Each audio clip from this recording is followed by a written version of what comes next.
Okay. I guess I could have waited till I got it on right before starting to talk. Hey y'all, how you doing? It is I. Welcome back. So I I'm trying to think what I want to do. I also caught myself trying to hurry up and make a bot for Discord. Hold on, I put the thing on. I also caught myself wanting to make a bot for Discord so that it would send notifications to my Discord about when I go live and stuff like that. But that's a little bit more complicated than they made it seem on the thing. And then something happened and I had to go check on it. So, do I want to try Canva Business for free? Not right now. Because they have something called a whiteboard, and I think that I want to have that up just in case because there be some things that I be thinking about and wanting to like conceptualize for y'all. And it's helpful to be able to just so you can see it, right? So that don't mean I'm gonna do it, but I might try it out a little bit later. But how are y'all doing? Um, hey Mara. So we had an eventful live the other night. First of all, I can't believe that um there was a whole day in between when I went live. Like the fact that it's Wednesday is blowing my mind because I feel kind of like where did Tuesday go? So that's concerning for me. Like I remember doing stuff yesterday. It's like it's so weird. The days running together, and I remember waking up this morning and I kept questioning myself, like, is this Tuesday or Wednesday or whatever? So I feel like I lost a day. So that's crazy. But yeah, we had a really good live in terms of got a lot of engagement. We had a really in-depth conversation. A bunch of people came up on the panel, so that was good. I appreciate all of you guys, and I just generally appreciate all of you guys for like supporting me and showing up and being interested in the things I have to say. Thank you, Mara, and because I think you were like the last person to leave a comment on Monday's live recently. So thank you, and a couple other people left comments. I very much so appreciate the engagement you guys give me. Also, I made a post. Please use your hypes if if you haven't already to try to like push some of this stuff so we can get it out there.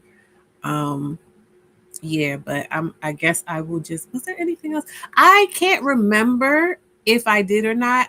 I want to say that I did, but I don't. But I also want to let you guys know I did let my daughter see y'all birthday messages for her birthday last week when we went out to dinner, and she said that she really it made her feel good. So I wanted to make sure I let y'all know that I feel like I did, but again, because my brain is just braining or not braining, however you think about it. Hey, Mary.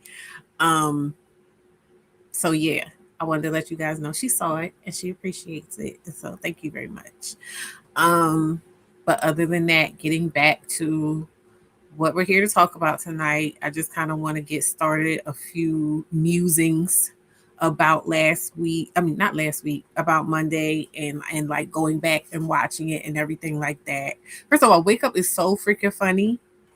She is so funny because she came back. I think she said she had to leave around the time. Oh, speaking of which, let me send she said it was a good combo. I'm still learning myself. I've been very naive in the street. Here's the thing.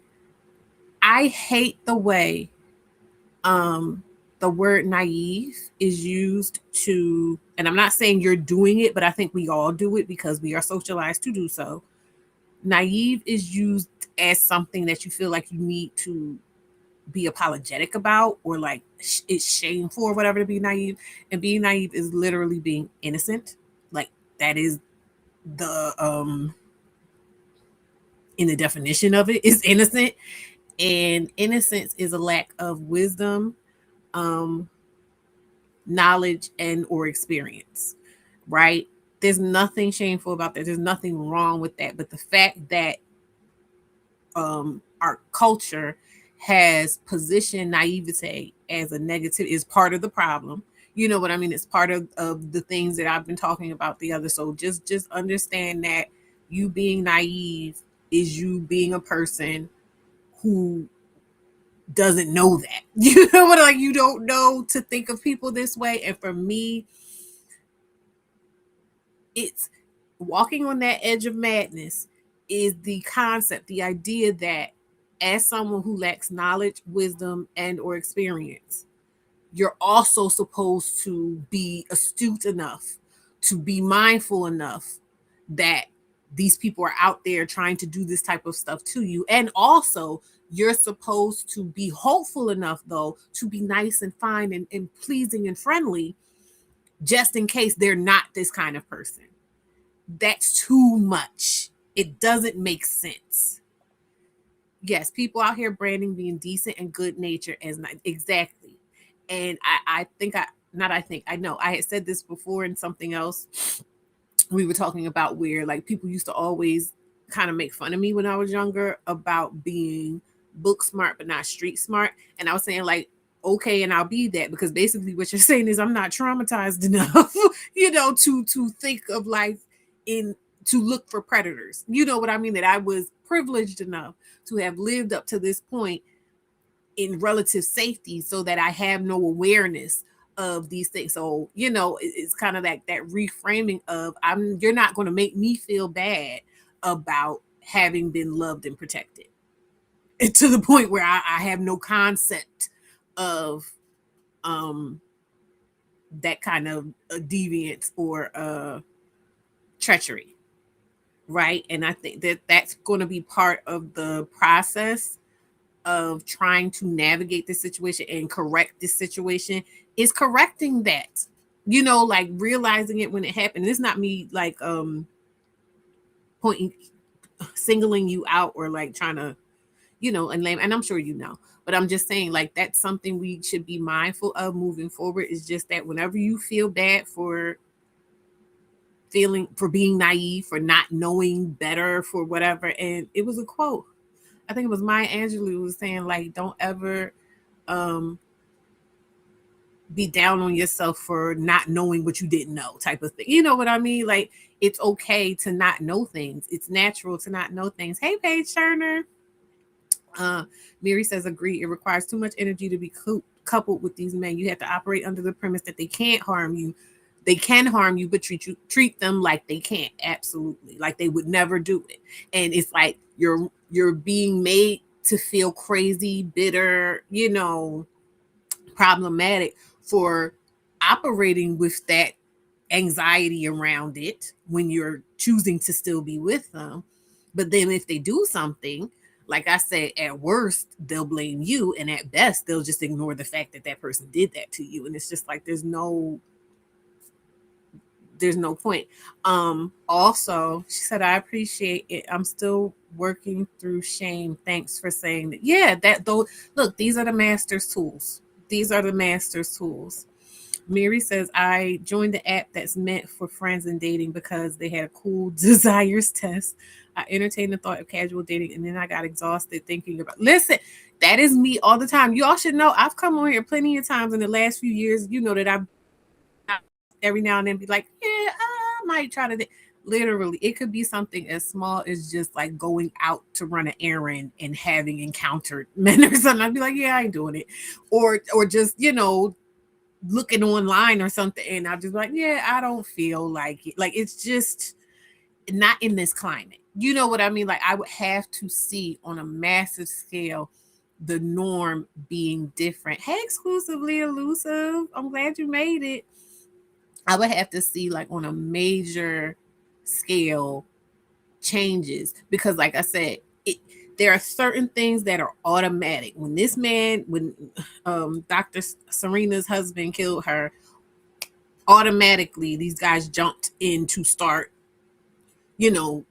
repairing his image and making sure that his image was intact and making sure that we're thinking about him and talking about him and people like him, people like them in a particular kind of way, as opposed to just dealing with the situation as it is, what he did as it is, the impact of what he did as it is, without trying to make sure that everybody is viewing him in this very particular, positive, sympathetic way. If you can't view him in a positive way, you need to be able to view him in a sympathetic way. And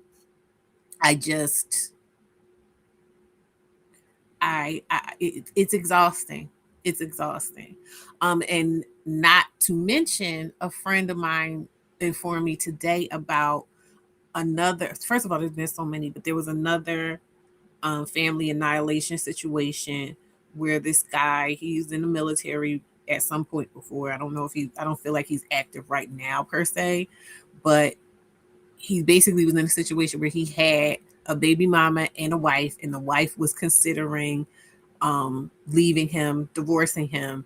And so he took all the babies out and an extra baby that I guess just happened to be around. So seven of his kids, one cousin of the children, and he tried to take the women out, but the women made it. And I'm just like, and of course, I happen to see, because this stuff is coming up on my feed now, Roland Martin, he wasn't talking, but his channel, he had like this psychologist man, and he had this other woman, I guess she was a reporter or something, and they were talking. But again, like the conversation, it was just, but I shout out to the people in the comments, because I was reading the comments, nobody was having it. So shout out to everybody. Keep your feet, the collective foot on his neck, because absolutely not.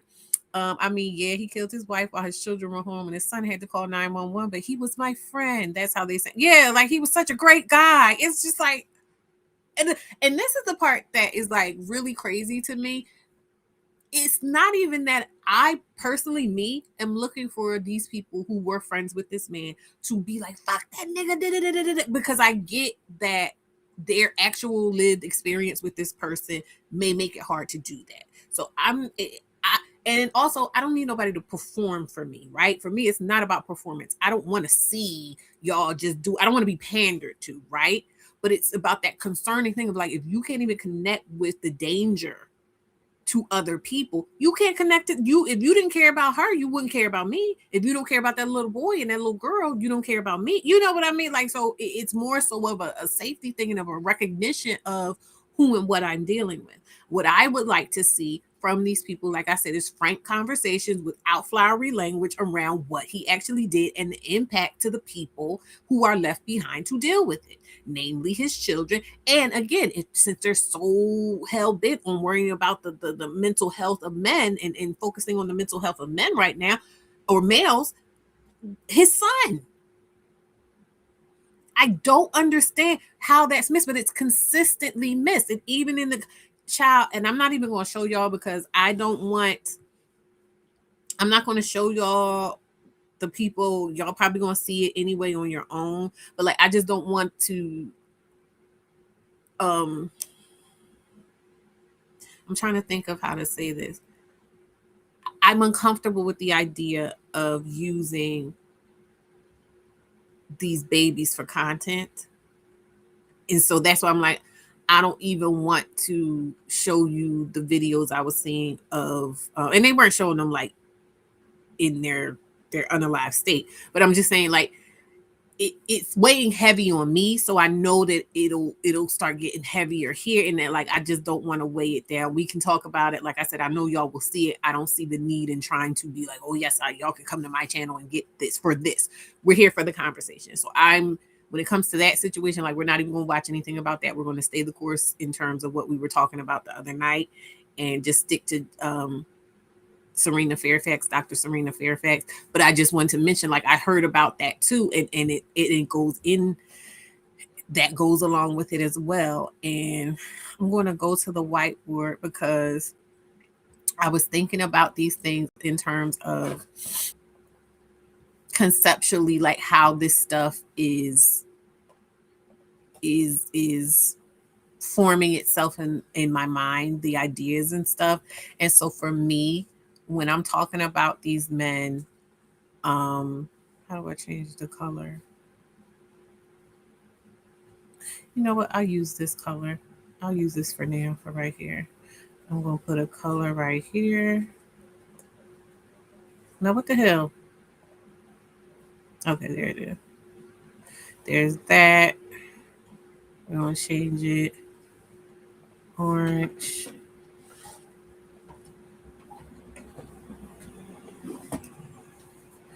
And yellow.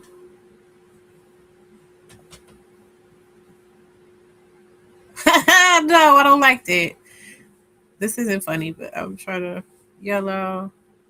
And then we're gonna do green.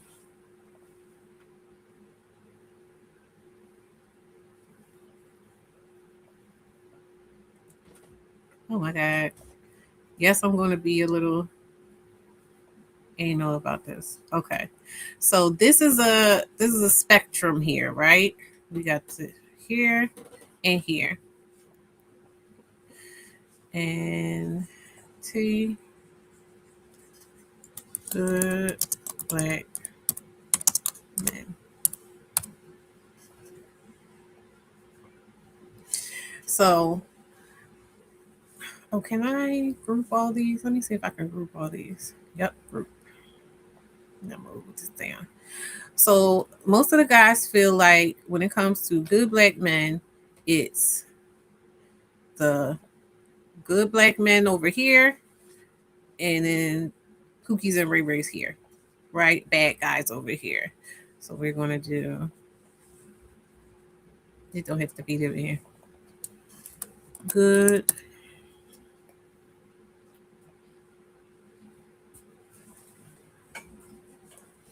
And then bad.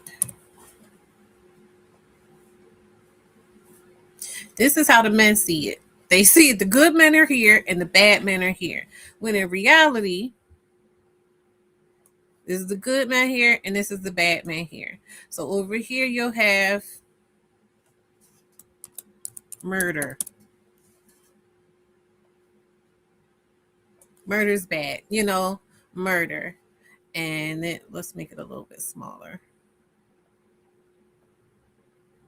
Murder's here. There you'll have respect.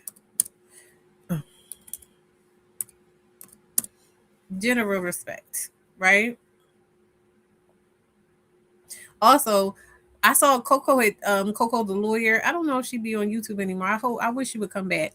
But Coco the lawyer had like a nice little infographic of like something like this too, where she was talking about like traits or whatever. But for me, my focus is on just how I see it and why I say it's a sliding scale. So this is the sliding scale.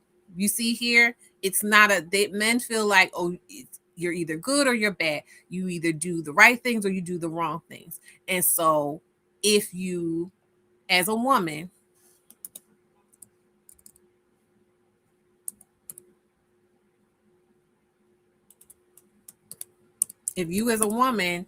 choose a bad guy, then you've chosen wrong. How do I get it over there? Can I move it? I want to move it. Here it is. You've chosen wrong. And if you have chosen wrong, then anything and everything that this person right here does, the bad guy does, well, that falls on you because you've chosen wrong. But like I said, the way I see it is a spectrum here, because really it's about a lack of respect. This represents a lack of respect, this spectrum here. So a good man respects you. And when I say a good man respects you, in a general sense, why y'all laughing? She's a weird saved black man. I'm sorry I had to come back and see what y'all was talking about.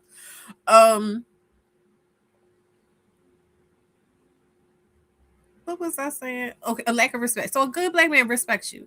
Encompassed within respect for me, conceptually, is the idea that you're an autonomous person, I'm an autonomous person, that we are honest with each other about our intentions, that we communicate with each other if and when we feel like we're no longer aligned in certain ways, if we change our mind, whatever, if we want to kind of renegotiate what is going on, that everything is done above board and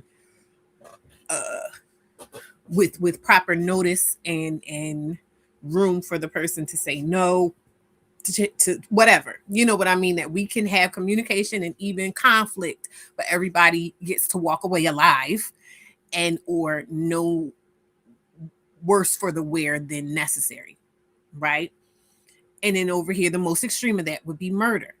And what people don't understand is, or they do understand, I feel like, but that's why they do it like that. Within this middle part is abuse. The hell is this? How did that happen?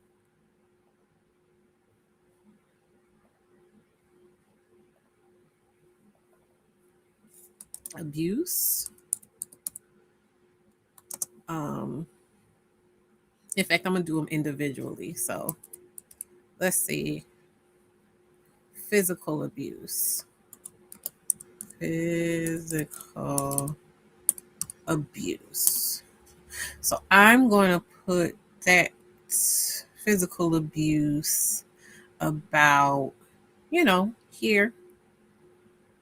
Physical abuse. Let's do emotional / verbal abuse.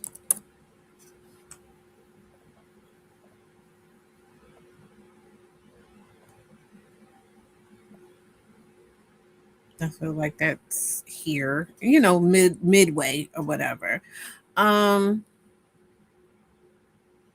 are some emotional verbal abuse, physical abuse, financial abuse, emotional verbal. I'm gonna say the financial abuse and all of that other stuff is in line with emotional and verbal abuse, but we're talking about like the extreme to where like it's the worst possible thing that can happen to a person. That would be murder, right? But physical abuse is up there, emotional, verbal abuse. In these guys' minds, emotional and verbal abuse is all the way over there, completely removed from them. Like anything that's not here in green, they don't do it. And anything that they may do, because there can be some stuff here, within emotional and verbal abuse that they don't consider bad. You know what I mean? So let's go a little deeper in that. Emotional and verbal abuse, financial abuse.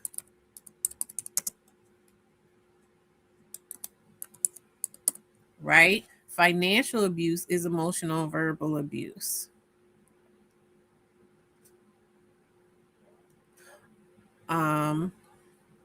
What's that called? Breadcrumbing.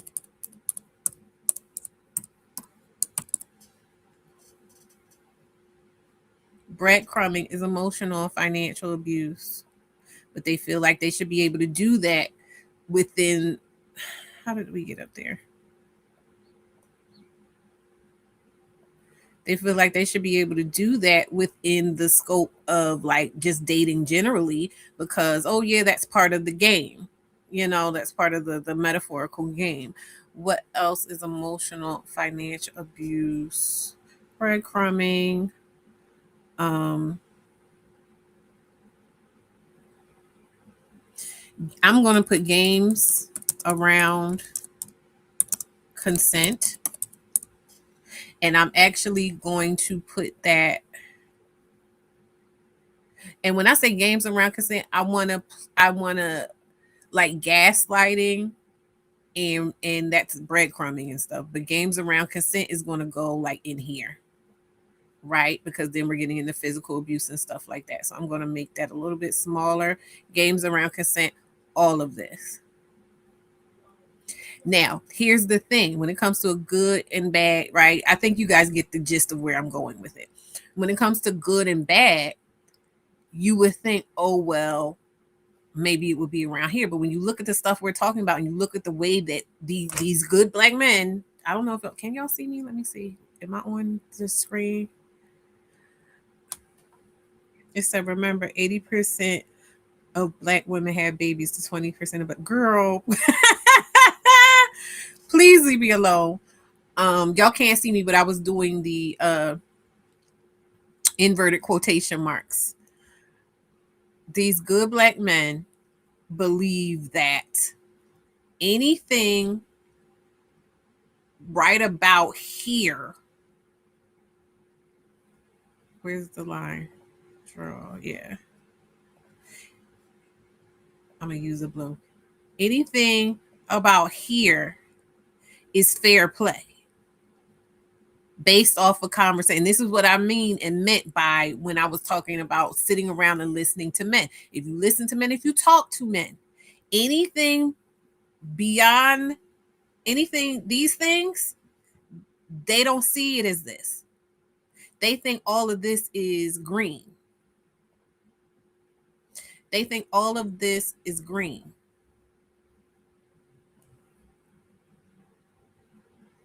So when you're saying, hey, you're doing dangerous things, you're doing abusive things, they go here.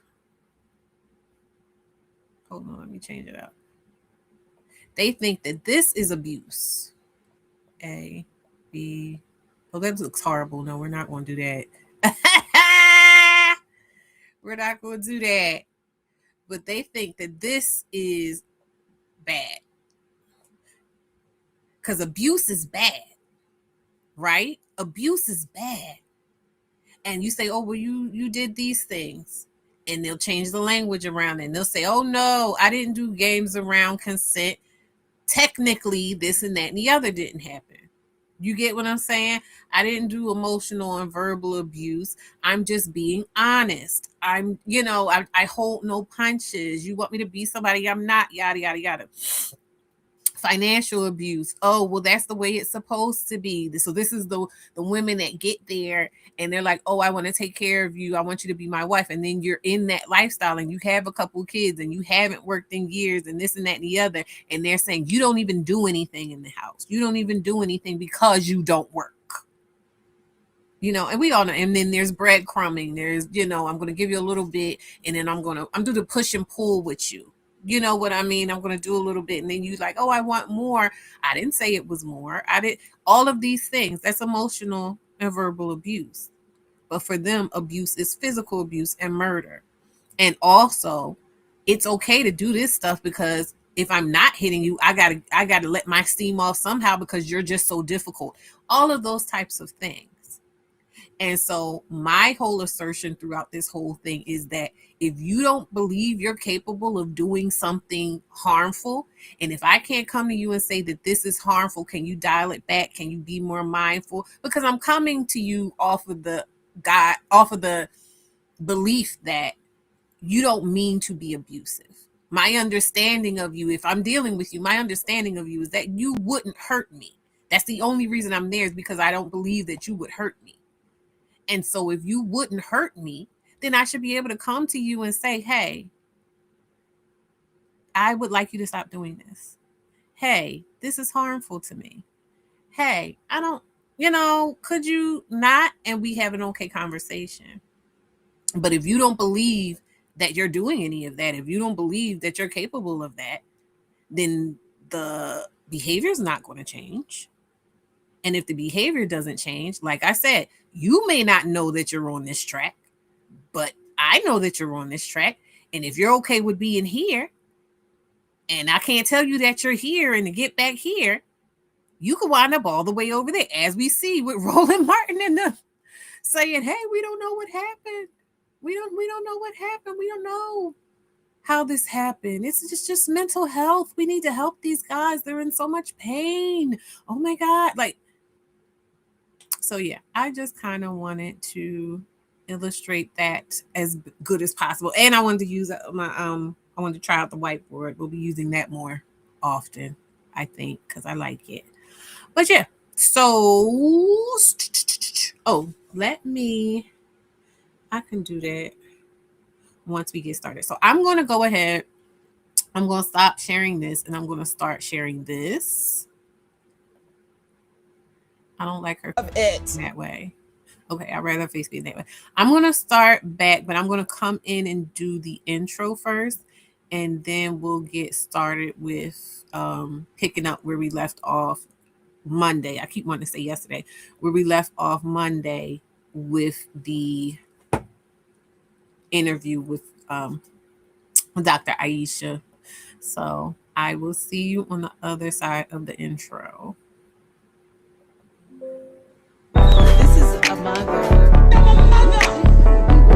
No problem. You in charge of the girls, right? I am in charge of the girls. Are you in charge of the girls? I am in charge of the girls.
I'm so sorry. I was talking this whole time. What I was saying to y'all was I was going to do the intro and then we were going to come back and do this. And then I was talking to y'all about what I was trying to do with this thing because the background setup here has changed again and it doesn't allow me to see all the options for how I want this layout to be. So that's frustrating. But anyway, yeah, we're going to go ahead and start this again and go from here. And then later on, if anybody wants to come up, we can do panel again. They love it, and they know how to pull it together when the cops come. They're calm. They're like, she hit me. She's uncontrollable. That's what they're banking on. I watched it and I couldn't believe it. It was masterful. It was masterful.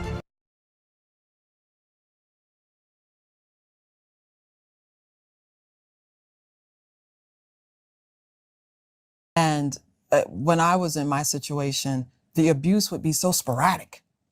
And it would happen maybe every 3 to 4 months, long enough for me to forget how intense it was, right? And so I can also say this was isolated. This is something that was related to this. There was always a reason, but there's no put their hands on you. Never. It doesn't matter how upset they are, but you want this relationship. You want this life. I had a perfect life. I had my house. I had everything. But when I think back, I had everything before I met him. I brought the house. Oh. It was my house. Oh my God. It was my house. Uh-huh. All 3,000 square feet. We lived in this big house and huge. It was my house. I bought it for me. Everything. And I said this when I even I did it. I say I lost everything. I walked away. I turned my back and I walked away because I knew I can buy all of those things all over again, but I can't buy my life. And I had to make it that clear. And people say all the time, well, that's dramatic. Is it? Is it really dramatic? Because he threw me against the wall. He slammed my head in the wall. Oh. So is it dramatic to think that he couldn't hurt me? You know what I mean? That he couldn't kill me? Like, we have to use that language to make it that serious. Like, you are in danger. Yeah. And even in the word where you were saying, I lost everything versus I walked away. Yeah. The lost makes it seem like you had no control over it. The walking away is super empowering to be like, no, I walked away because I knew I deserved better. Yeah. Like even that shift in language. Yeah. And I checked myself from the way that I tell that story, the way I want it to be clear that I made a choice to walk away and to save myself, to save my pets. And I did it in a way that made sense for me. I'm also an Aquarius, honey. You know what I mean? I'm also, you can keep all of that, right? You keep all that. I'll go get me some more. Yeah. That's just what it is. I don't need that more than I need my life. And so letting go of all of that, of everything that went with that life, the friends, the date nights. I lost all my friends. All the people I thought were, I lost everyone. Because they took his side? Girl, yes, over mine. Well, Aisha said this, but I don't believe it. You don't believe it? What? Why do you think people don't believe it? I think it's hard because these men present so nice. They're loving, they're kind, they're generous. They'll take the shirt off their back for you. He was someone that everyone in the room would just gravitate to. He was very kind. That's true. He was very generous. That is true. But that is all building an alibi. So when Aisha says he hurt me, you got 35 people that says he loaned me $500 when I really needed it. I know he ain't an abuser. This is why they do that. They're building an alibi. Each time they do something this effusive, they're going out of their way for someone. It's because they're building this image of, I would never do that.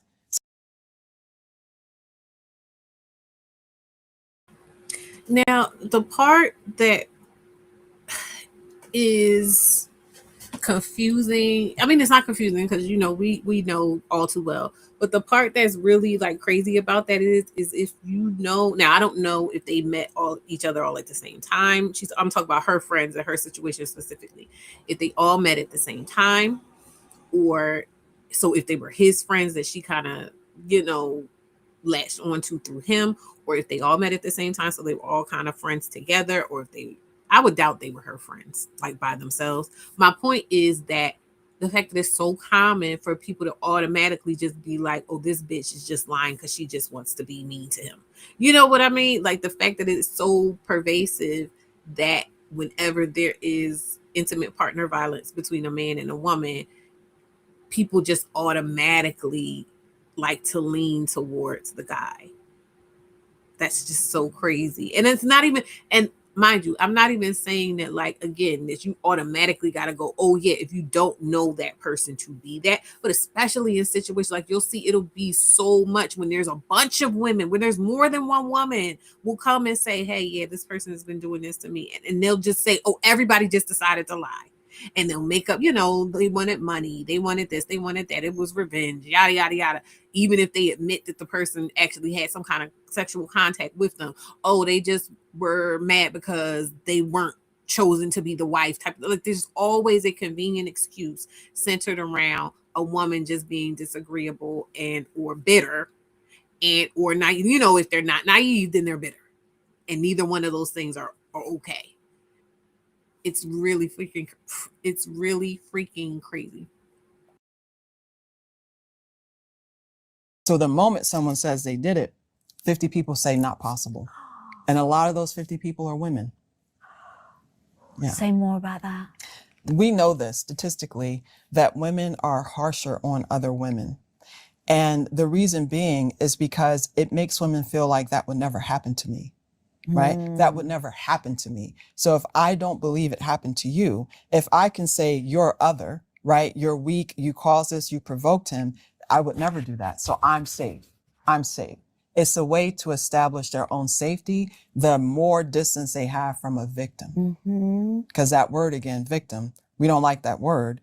And so, and even women that are on juries for rape victims, for men who've harmed women, anyone will tell you they're not good to be on a jury because they judge the women harsher. Oh, God. Yes. Is that why there weren't many women on the Diddy case? Because So that's the woman's version of the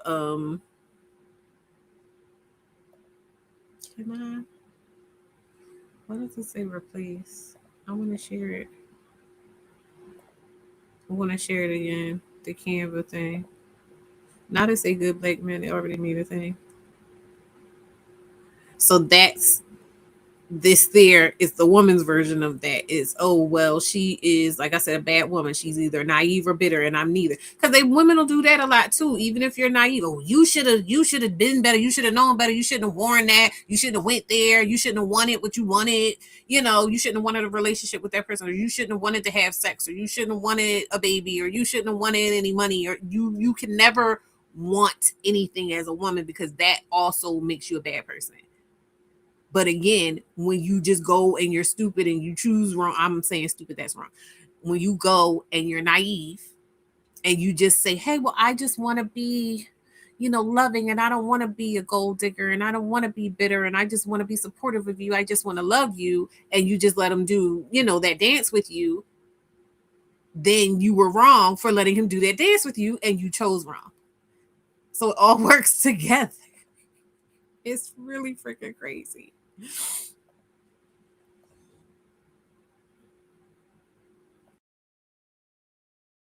was shocked. It was something like 8-4. Why wouldn't it be? Women are harsh. They will say, well, why do you leave? You got money, you got this. Why did you do that? But if I can put you down, then I know it would never happen to me. That's what that narrative is about. It would never happen to me because I'm nothing like you, right? And the more that sort of criticism is heaped on you, I'm safe, because that would never be me. So is it like a self-protective mechanism? Very much. Interesting. Very much. So you ended up losing all your friends, and I assume that is another one of those.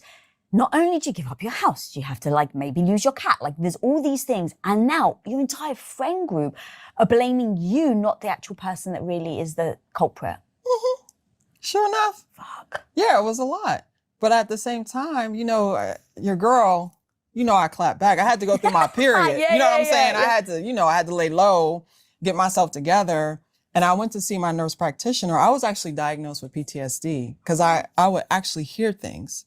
I would literally think I heard his voice and I would panic. So I have a personal story. When I was friends with with my ex's sister.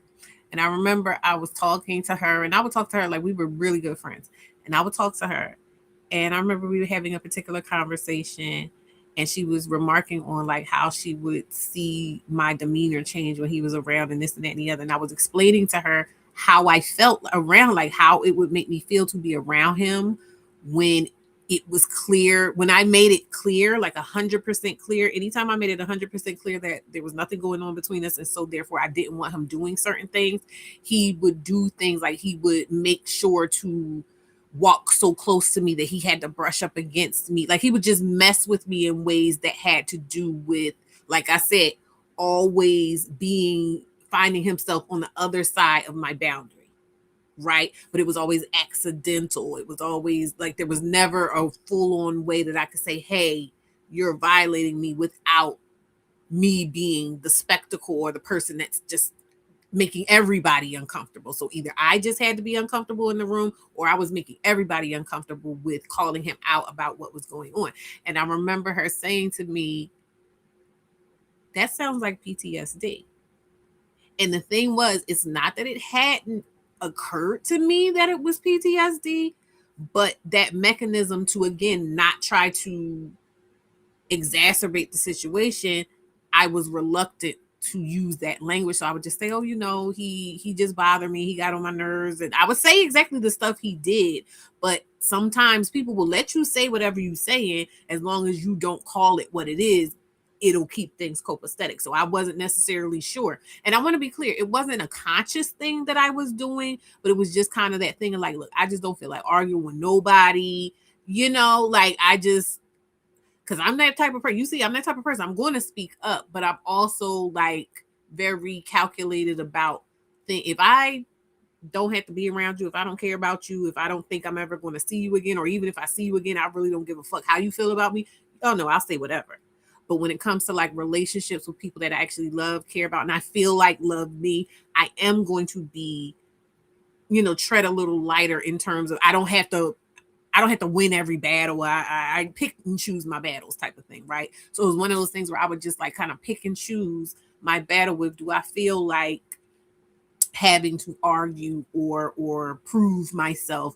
I'll just keep it on this level. So it was such a relief for me, and it really made me feel so much closer to her when she was like, that sounds like PT, to just be willing to just call it what it was. And I was so appreciative of that.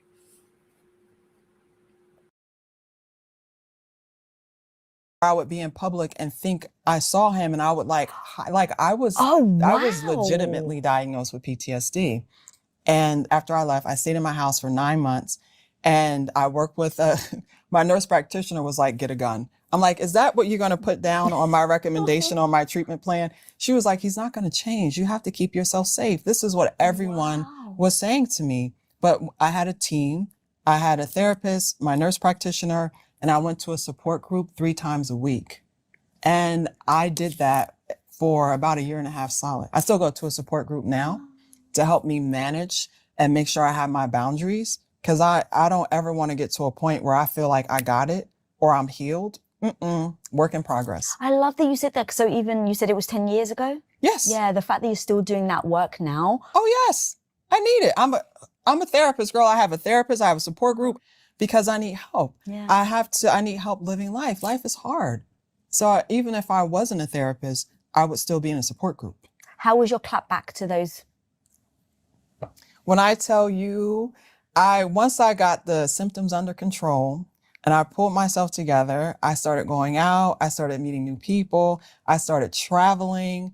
I went back to school and I moved to Mexico and took my dog and cat and moved to another country. And so I started this life that was based on me and what I wanted for myself. And I wasn't trying to prove anything. I was just trying to have experiences, and that changed everything for me. But once mentally I got my mental health together, it was over.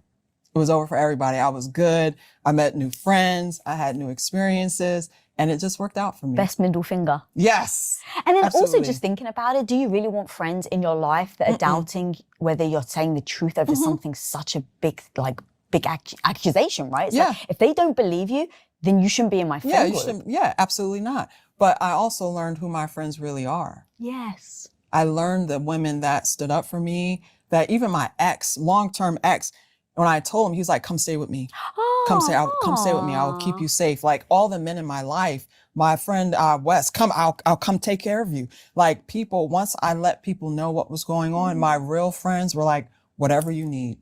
And I think you do see who's really in your life when you have that kind of experience. And did you have any worries about a clapback from him? Because again, I think that's also another thing people worry about is if he hears me talking about this, now he's out of my life. Let me just stay quiet so I don't rustle his feathers and he comes back. Okay, so this is why you can't keep a Jersey girl down. You cannot keep me down, all right? Because I have the receipts. I have the receipts. I have all the threatening voice messages and all the threatening text messages. Don't play games with me. I needed the distance, and I needed to see myself doing things that were different. I just have to say how crazy it is. The stuff that she was saying he was doing, and the fact that all this hinged on it being secret, but he was literally leaving a trail. That's the crazy part about it. And they be doing it. Like they'll leave you voicemail, but that's how you know that they just know that they got you, because they don't even think about, even maybe not at that point, but at some point in your life, you might be like, yeah, that's enough of this. And you have these text messages and you have these voicemails. Like that just the level of delusion. Difficult and overcoming them to build that confidence. Like, girl, you got this. Tell the truth. And that's what I do. I tell the truth. Wow. What couple of things that you did that were really difficult that showed you that you have the backbone in order to tell the truth? I think a lot of it for me was even saying it to other women. I started really small. I started telling my hairdresser. And she was a tough one, girl. She had tattoos everywhere, sleeve, and I used to have a weave. So she used to do my weave. And I was like, yeah, he was hitting me. And she said, you know, I'm deaf in this ear. I said, I didn't know you were deaf in this ear. And she said she was in a relationship and this dude beat her so bad, she lost her hearing. I never knew that. You know, you getting a weave, that's like 5 hours. What? Yeah. And we talked about everything, but we never talked about that. And I was like, I'm so sorry. And then when I started to tell other women, they all had the same story. All of them. And I said, how are we around each other and we're not talking about what's happening to us? This is so important because even outside of the conversation around DV, I always say on here, like, I want women to know they're not singularly flawed. That is, again, the master's tool at like keeping perpetuating this cycle of people on top, people on the bottom, you know, haves and have-nots, powerful people and not powerful people. And when it comes to specifically the experience of being a single mother, there's so much shame that's put on you, and the basis of that shame, like I said, is, oh, you're either good or you're bad. And the bad things are all the things that have to do with you being able to and or trying to sully the reputation of a good man and or good man, a good man / good black man. You get what I'm saying? Like any and everything that's put on you to be shameful is surrounding a man engaging with you in a particular kind of way, and it's has you positioned to take all of the blame, if there's any blame to have, to take all of it. So if you were, you know, messing with him but he didn't marry you, that's on you. Even if he's married and messing, you know what I mean, and lied to you and told you he was going to marry you and all these other things, but the qualifier is that you messed with a man and you weren't married, and or you had a baby with a man and you weren't married, and you didn't have a definite something to signify that y'all were in a real relationship. And or in this case, if you already married somebody, oh, well, you were trying to divorce him. You were trying to take half his money. You were trying to take his kids. Forget that he was cheating on you. Forget that he was abusing you in any kind of way. Forget any of that stuff.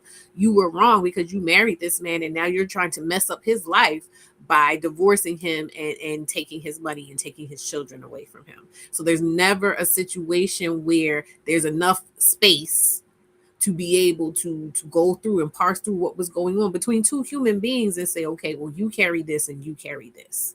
You know what I mean? And they're like, what am I? No one, I don't say anything. I don't want to be judged. I don't want to be seen as a victim. And then I started being more open about it with other women and saying it confidently. And I'll tell you, people have said, well, how did you let that happen? I would never let a man put their hands on me. I thought, really? But he's taking money from you. You giving him money. He's exploiting you. So while he's not hitting you, he's still taking advantage of you, right? So this is a spectrum. It's a spectrum. But people would tell me to my face, how did you let that happen? You're a therapist. So what did you do to provoke him? Because I know him and he's a nice dude. I've known him my whole life and he's nice. My mama loves him. He was that kind of dude that literally walk an old lady across the street.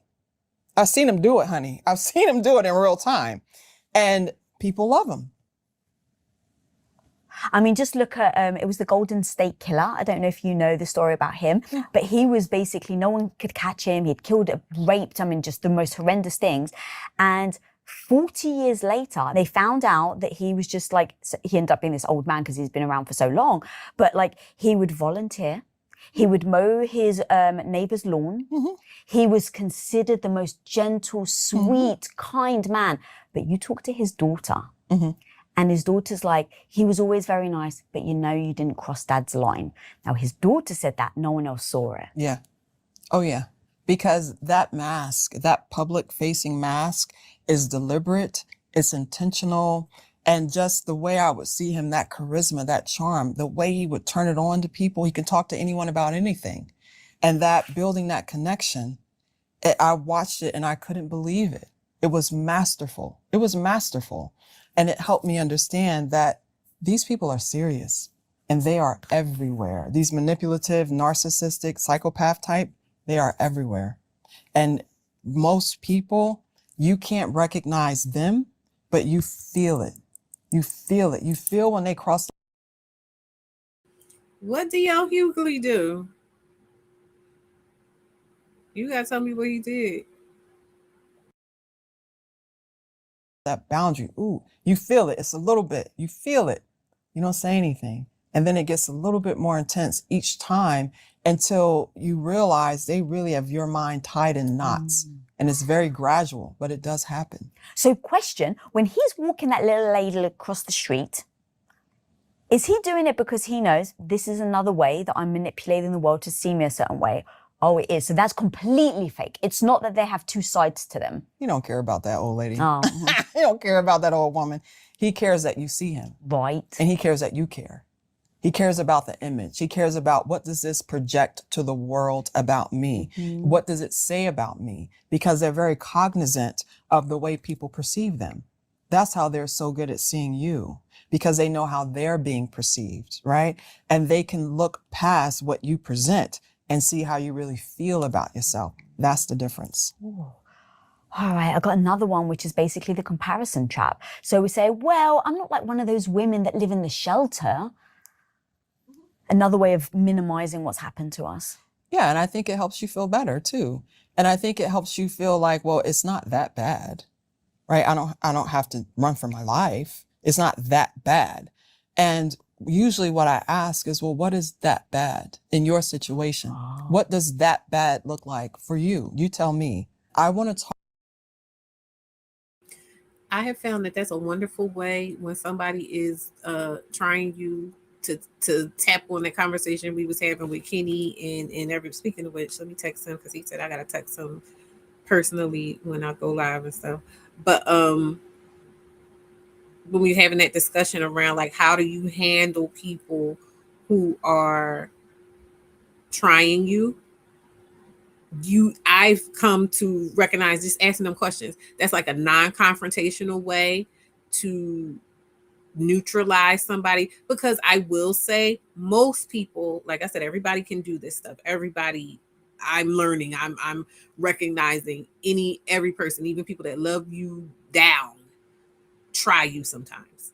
And in those moments when those people that I really love be trying me, it's literally like, what do you mean by that? You know, when you catch it, but wait, what do you mean by that?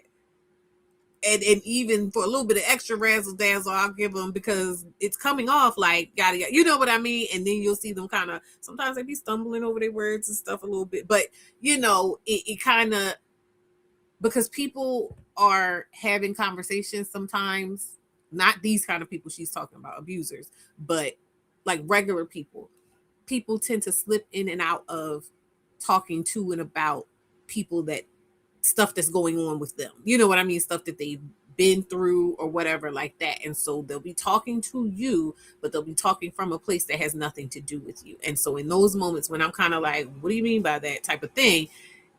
Most of the time they'll kind of come back to themselves and into the present moment and clarify. And I can see them in real time clearing up whatever picture is going on behind their eyes to go, okay, yeah, this is Kiana. This is not that type of thing. You know what I mean? Like they'll literally be talking through, well, you didn't do that. You actually said this and it, you know, so that's a good thing to do when you feel safe, is kind of stop people dead in their tracks by requiring that they clarify what they're saying. Talk about, how do you understand what's happening to you? What do you say to yourself to describe what's happening to you? How do you do that? Talk to me about that dialogue, because that is what's keeping you there. This story that you have about your life with this person, the story is keeping you. How do we tarnish that fantasy? And then how do we change that story? I help them quantify the harm that they are experiencing. These things are important. It's important. They are doing it to hurt you. We're constantly looking for someone else to be the safe place. You are the safe place. That's what women miss. You go to the uncle, you go to his father, you go to his sister. They've been living with him his whole life and he's never been any different. You have to see yourself as safe and stop seeking safety. You are safe. You are your safe base. You have to believe that. And then that's what helps you to leave. That's so important as well, because especially when we're talking about romantic relationships, there's so many people that it comes off like people just don't want to be alone. And it makes me wonder, like, why is it that people are so averse to being alone? And it really hadn't occurred to me until like she just said that, and it's making me think about it now, that a lot of people don't feel safe by themselves. I always say like people want to be titillated and this and that and the other, but what is titillation or anything but a distraction? You know what I mean? Like people want a distraction, but I don't think people just want a distraction. A lot of people need a distraction because, like I said, life is scary. I told y'all about how all those different ways that I feel like I'm teetering on the edge all the time because of the level of awareness I have of things. And then please don't think I'm trying to say I'm aware of everything and I know everything that's going on. I don't. But I'm saying that when I sit and think about the stuff I was putting up with, it's because I wasn't aware of a lot of this stuff. I was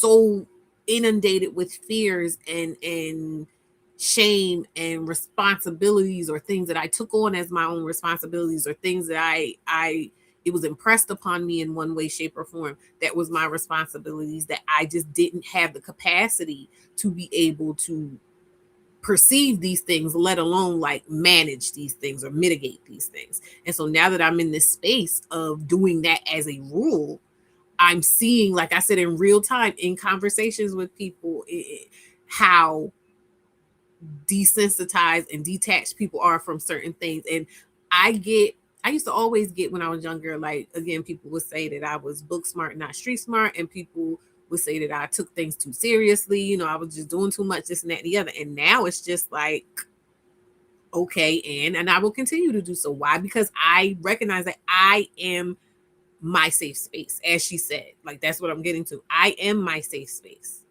I am the foundation of my safe space. And it's from me being the foundation of my safe space that I'm able to recognize other safe spaces in other humans.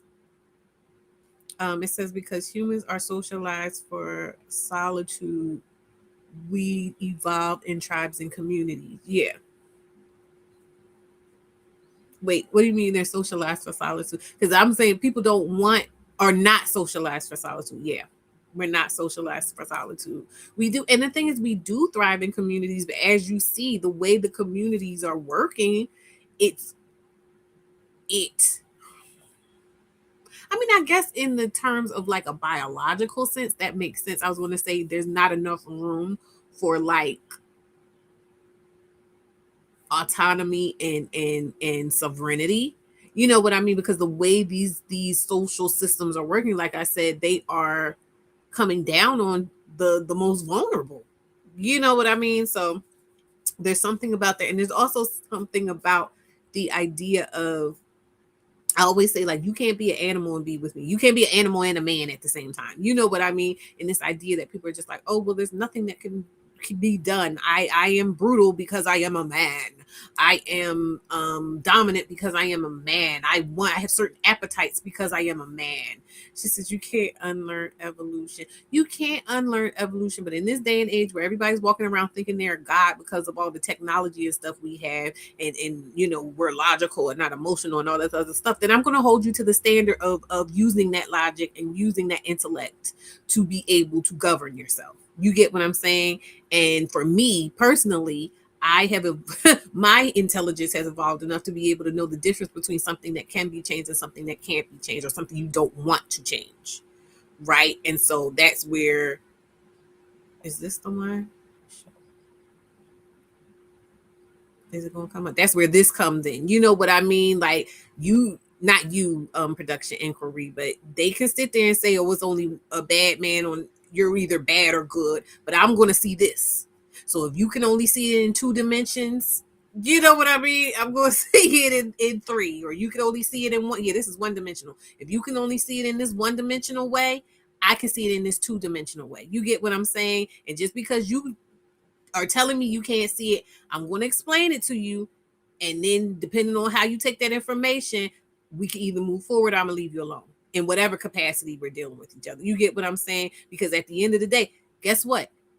This doesn't negate this. Both of these things are true. This is just a deeper understanding of this same thing. I don't know if y'all can see me moving this shit around. Anyway, I was saying that this is a 1-dimensional understanding of, oh, I moved the bed. Hold on.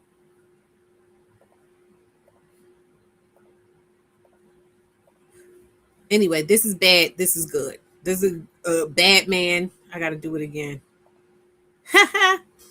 Bad.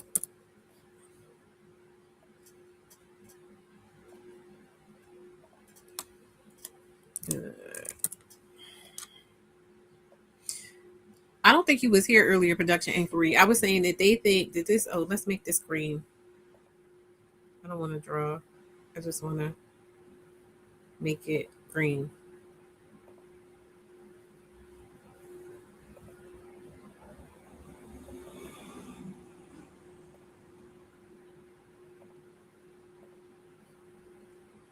sorry. I think I have a touch of the tism. I'm gonna be honest because this is bothering me, and I won't be able to move forward until I fix this. So sorry, guys. Just bear with me. And then I put them in the wrong spot. You go over here, and you go over here. Okay, good and bad. This is to yeah. All right. So I was saying that good black men think that it's good men and then it's bad men, and then I was saying that it actually looks more like this. And if you're into mathematics or anything like that, that's the difference between one-dimensional and two-dimensional. So I'm saying, you know, they say more than one thing can be true. Both of these things are true, but the way that they want you to interact with them, it requires you to just look at it like this. And when you look at it like this, then you're taking on the responsibility of when they do any of this stuff, it's your fault because you chose a bad man, even though that doesn't leave room for the reality that I'm gonna make it blue. The reality that this is who they are. You know what I mean? Like they think it's this and this, but it's really this. You know what I mean? It said you need a scale of dustiness.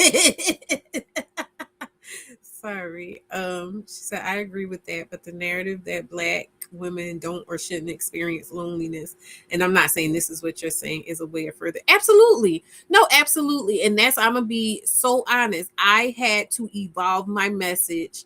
Anybody that has, you know, known me since I first started being vocal on YouTube and stuff, I had to evolve my message. Oh, no, I didn't want to do it.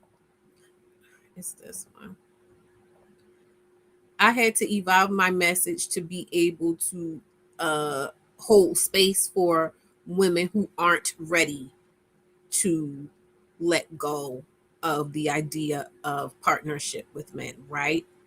But I feel so my approach has shifted. That's why I did kind of like the new update, not an updated ideology, because I never really talked about it before in the ideology, but like with my videos that I've been doing lately and everything like that, is about like focusing on, look, let's just raise your standards. Let's not even talk about whether or not you need to be with a man, right? Let's raise your standards. And then from there, when your standards are raised, you'll be poised and in a better position to be able to receive this kind of information, this in-depth. So going from one-dimensional thinking to two-dimensional thinking, you know what I mean? Going from one-dimensional thinking of, oh, I need to have a man, this and that and the other, to two-dimensional thinking of, well, what kind of man do I need to have? You know, going from one-dimensional thinking to, oh, there's either good men or bad men, and if I choose a bad man, I'm a bad person, to let's actually talk about what encompasses what I truly believe a good or a bad man is and the experience of a good or a bad man. You know what I mean? Like really taking the time to think about it. Because like I said, society has us so desensitized that we're not consciously making decisions. And so therefore we're just making a bunch of concessions. And then when shit hits the fan, we're left holding the bag. And then it's like, wait a minute, now I need to question all of these things. You know what I mean? The only thing, because if you're, and then a lot of women be like, well, you know, I'm terrified of what he can do. You know, restraining order, police. If you have to leave, then you have to leave. If you have to move, then you have to move. You're the safety vehicle in your life. No one else is. What about when you have joint kids with them? Because they'll use that as a way to keep ties to you. Of course. And I don't know if I'm the best person to answer this. I don't have kids, but baby, when I tell you me and my kids will be gone, we all have different names because the courts are not on our side. They're not. Every time you see these men have the kids and they are abusing the kids, and the court says, well, the father has the right to see his kids. Okay, well then I'm out. These kids got a different name. That's just me. That's just me. You know what I mean? Because you know the courts won't protect you? Because I know.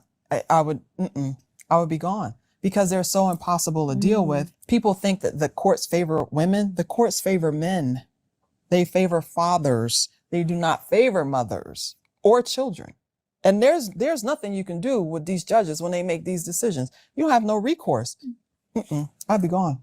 But I think a lot of those people, if they hear that and they don't have, let's say, the guts to leave, and I don't say guts in like a bad way, but they just are too scared. Yeah.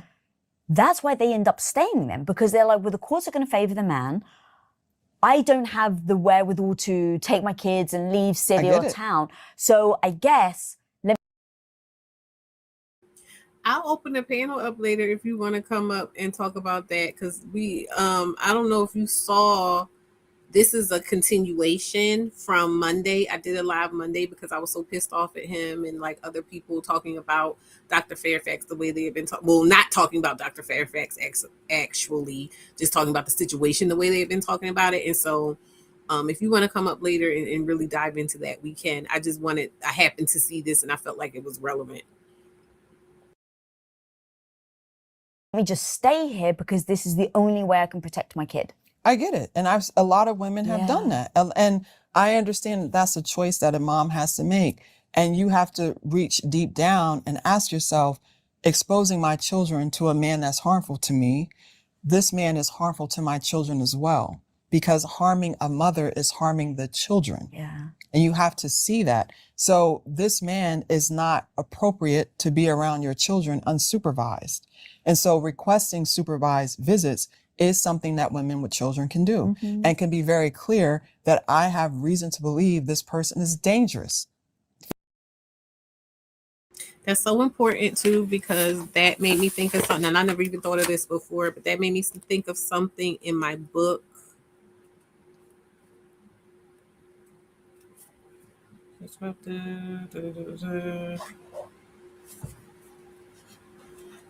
There's a thing about your buttons. I was thinking about that. I can't find it right now because I didn't think about it before now. But in my book, Level Up, The Single Mother's Guide to Reclaiming Her Dignity, there's a part where I talk about, it's specifically about women struggling with leaving their child's father. And the crazy part is a lot of the things that I talk about in this book in terms of why women are struggling to leave their child's father and how it's not really rooted in, oh, I love him and he loves me and yada, yada, yada. It's rooted in a lot of the stuff she's talking about. But one of the things I say is that we will be in a dissonant state in terms of fighting so hard to establish or keep a relationship with the father of our child, because of societal things. We don't want to be judged. We want to feel like we're doing the right thing by our kids, having a father in the home, so forth and so on. But at the same time, the women, particularly that are going back and forth with their child's father all the time, and they're calling him this, and he got a little dick and all this other stuff. But one of the things women will do is be like, oh, you're not even a good father, and you just be doing this. And the implications are that he's dangerous. And it's like, okay, how is he dangerous? And you're recognizing he's dangerous, and you're saying out loud that he's dangerous, but you still want to be in a relationship with him. You know what I mean? Because it gets messy. It's not always a thing of, there's actively women fighting to be in relationships with, when you listen to what they're saying, abusive men. And I'm not saying that I doubt that the men are abusive. I'm saying, like, are you hearing yourself? And so that's where this comes in. So I thought that was interesting to note.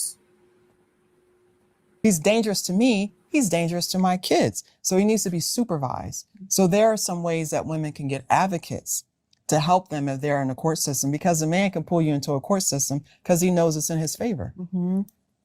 And that's a game that I don't want women to get caught up in, because you can lose years of your life going back and forth to court, arguing with these men behind kids. It's not worth it. That's also something really important, and I'm glad she brought it up too, because a lot of times you'll hear men talking about the court system, but they're talking about the court system in terms of money for the most part. Some of them will be talking about it in terms of like they want to be in their children's life. I'm not going to lie about that. There are some men that really want to be with their kids and are hurt about not being able to be with their kids. Not every woman is righteous in terms of what they're doing, but way more you will see men that are trying to use the court system because in their mind they think, oh, I want to get, for instance, I want to get custody because if I get custody, I won't have to pay child support. Or if I get fit, like there are these games they're playing around what they can control in terms of what they actually have to do for their child with it. Then there are the ones that are just like, I'm just not going to let you have peace. I'm not going to let you rest. I'm not going to let this die down. I'm not going to let this end. Then there are the ones who know that they are abusive and they know that they can use the court system and their rights as a father as leverage to maintain access to you through the children. So that's a very real situation. And I'm glad that she spoke to that. Worth it. It's not worth it. You have to respond, but you also have to control the way you react. So respond appropriately, protect your children, get advocates that can help you navigate the court system where you live, but make sure protecting your kids is number one. And not everyone can leave. Like I said, I'm an Aquarius. I'll be gone. I'll be in the wind. You never see me or my kids again. But because I know the danger, and they're dangerous and they don't change. All right, so when we see the signs, as you've just literally broken down all the different ways that we end up getting stuck, sometimes we will respond in a way that actually makes it worse, not better. So I'd love to talk through them with you, ones that I've heard you talk about, Sure. and what other ways we can actually do I don't want to say better job, but a different way to respond so that we aren't trapping ourselves even deeper. So number one, we actually defend. So we defend sometimes their behavior because we feel embarrassed that it's a reflection of us. Yeah, we do. And the reality of it is that in our society, a man's behavior is a reflection of you. It is. That's the way people treat you. Like, well, why is he acting like that? How come you're not managing this, right? He's not eating. Why aren't you making sure he eats? Do you know what I mean? Like, why aren't you taking care of this man? That's your responsibility, period. He ain't going to the doctor. Why are you not taking him to the doctor? You know men don't go to... The responsibility of caring for men has always been levied on women, period. And it's always been our responsibility. And for you now to want to protect him from criticism is normal. And I tell women, this is the way you were raised and this is the way you were groomed. There's no choice without awareness. I'm helping you to become more aware that it's not your responsibility to protect him from the consequences of his behavior. All right, another thing that we do is we go into dissertation mode sometimes with them. It's like, talk to me about that. Girl, everybody's a lawyer. And these men make you have like, and I'm saying men, but what I mean is manipulative people. Fair, thank you, okay. You will have to have exhibit A, exhibit B. You said this, you said that. Here's a text message here, and they'll still tell you, no, that's not how it went down. They will look at your face and tell you no. And whenever I say to anyone, why do you feel the need to be on Law and Order with someone that you're in a relationship with? Why are you doing this to yourself? Now you got to be a lawyer. Now you got to have the proof and the evidence. Girl, it's somebody, I saw this chick on TikTok, grabbed the man's phone and ran to check the phone. Why are you doing this? Why would you put yourself through this? You don't have to be Inspector Gadget. You don't have to start investigating someone you're with. One, that's invasive. And two, do you want to be with somebody you got to surveil? And then don't they use that against you? Of because course. It's like... And now with technology, a lot of couples track their location. Yes. And they'll say to me, well, it's a safety issue. Is it? Because I've been around my whole life. I'm sorry, that's the dumbest. Talk about it's a safety issue. What are you going to do if you're not with that person? What are you going to do? And then when you're tracking them, it doesn't tell you, oh yeah, this person is being robbed. It doesn't tell you. I mean, I guess it can be useful because the first 48 is very important. But nah. Nah. You know what I'm saying? I'm 47 years old and not once did my mum have to track me. Did anybody have to track me? Can you imagine Gen X? Somebody tracking us, somebody putting an air tag on us, girl. If you don't turn that location off, are you kidding me? Well, anything can happen. What are you talking about? Anything can happen. Turn that location off. That's invasive. It's tracker, basically. Yes, it is a tracker. No. You made me laugh at that one. So sometimes...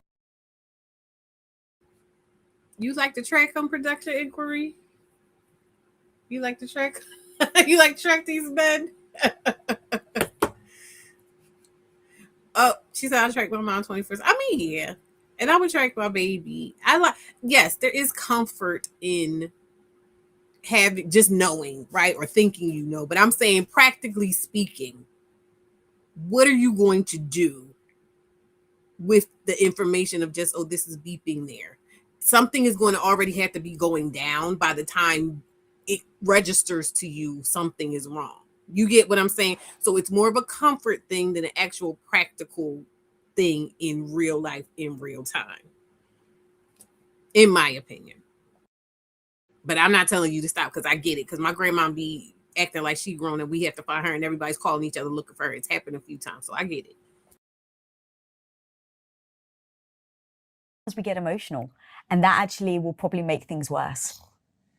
The reason why it makes things worse is because your emotions matter to you, right?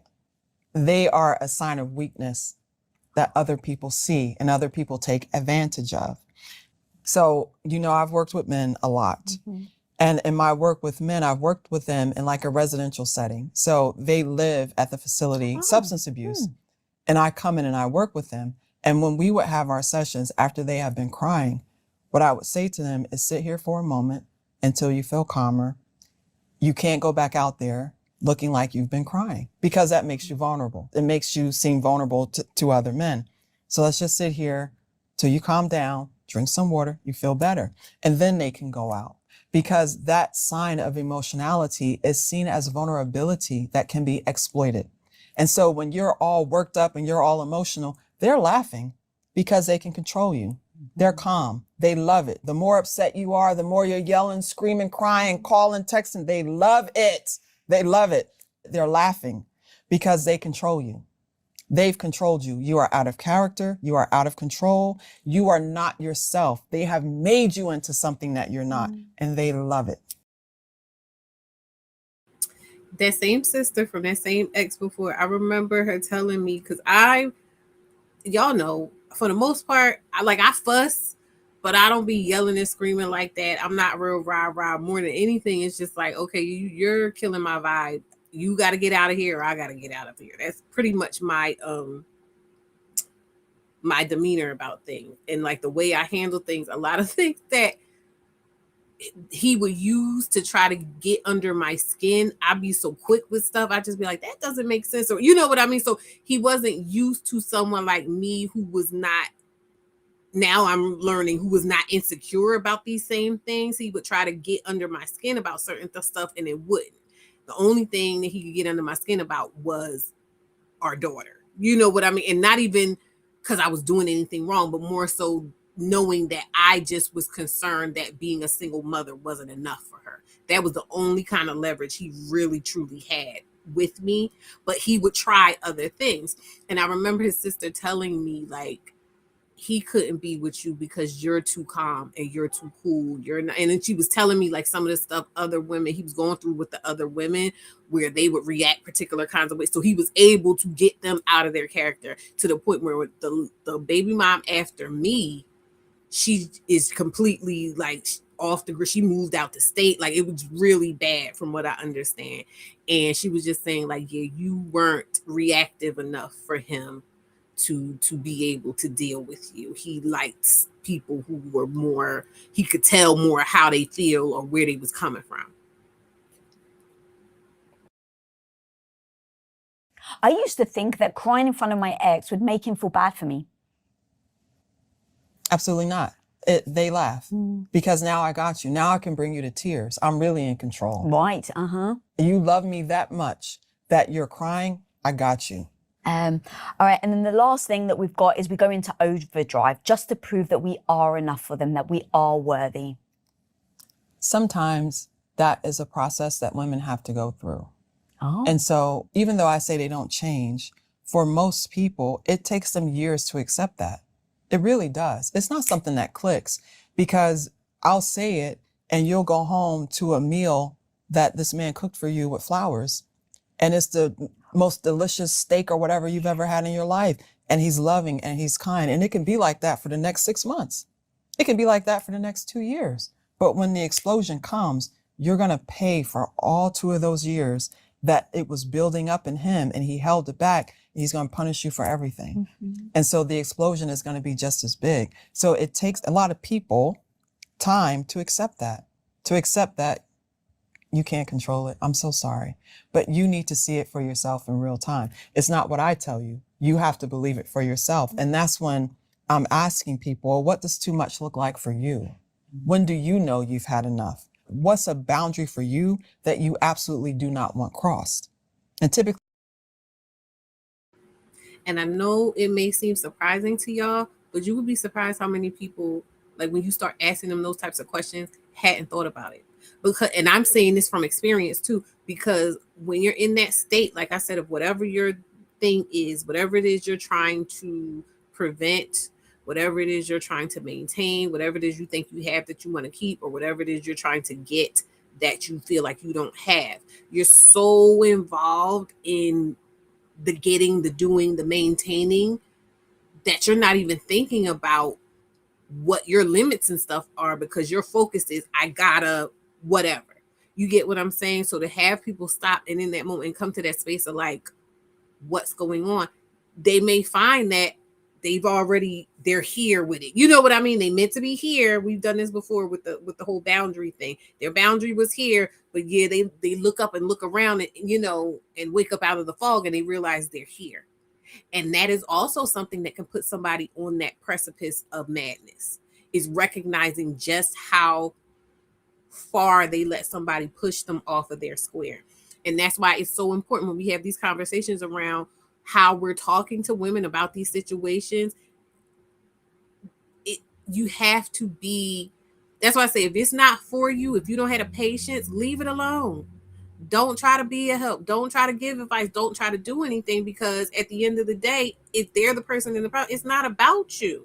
So if you don't want to be bothered, or if you feel like it's too much, or you feel like they need to make better decisions and stand on their own, back up and let them do that.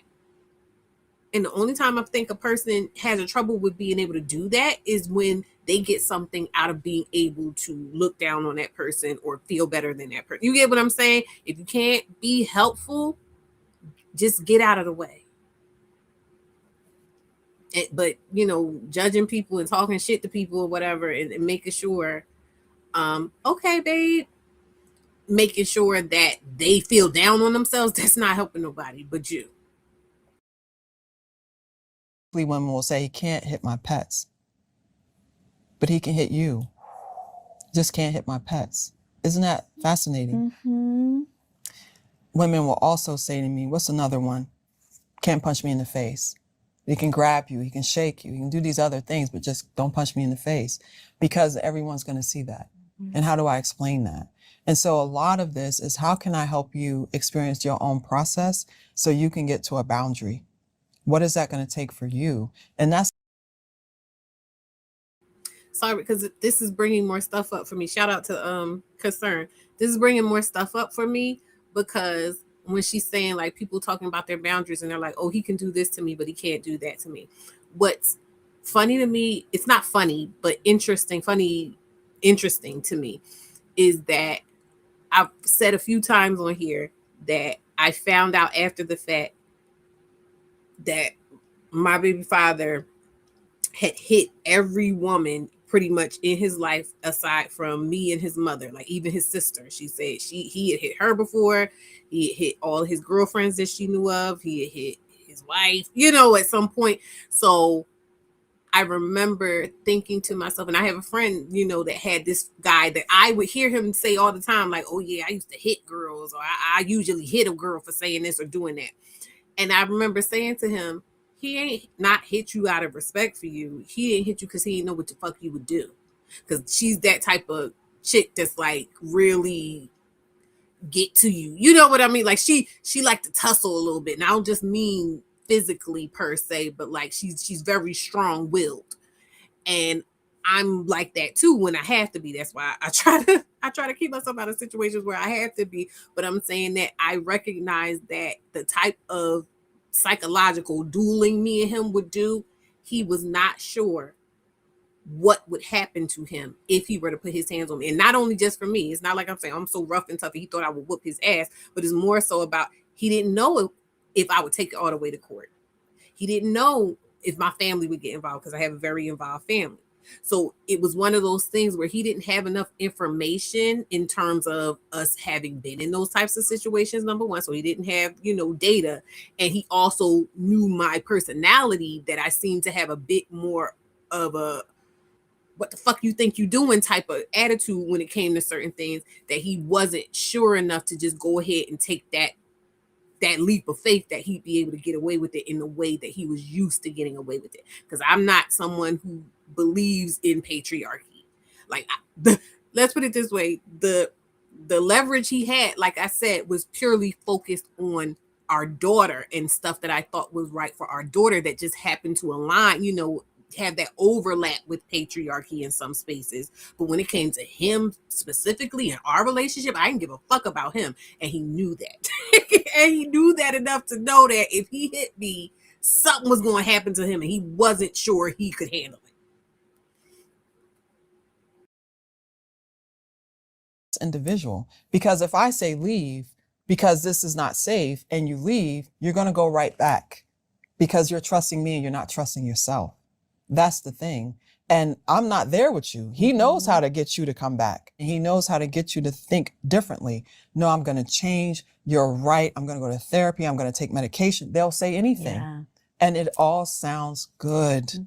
It's exactly what you've always wanted to hear. Always.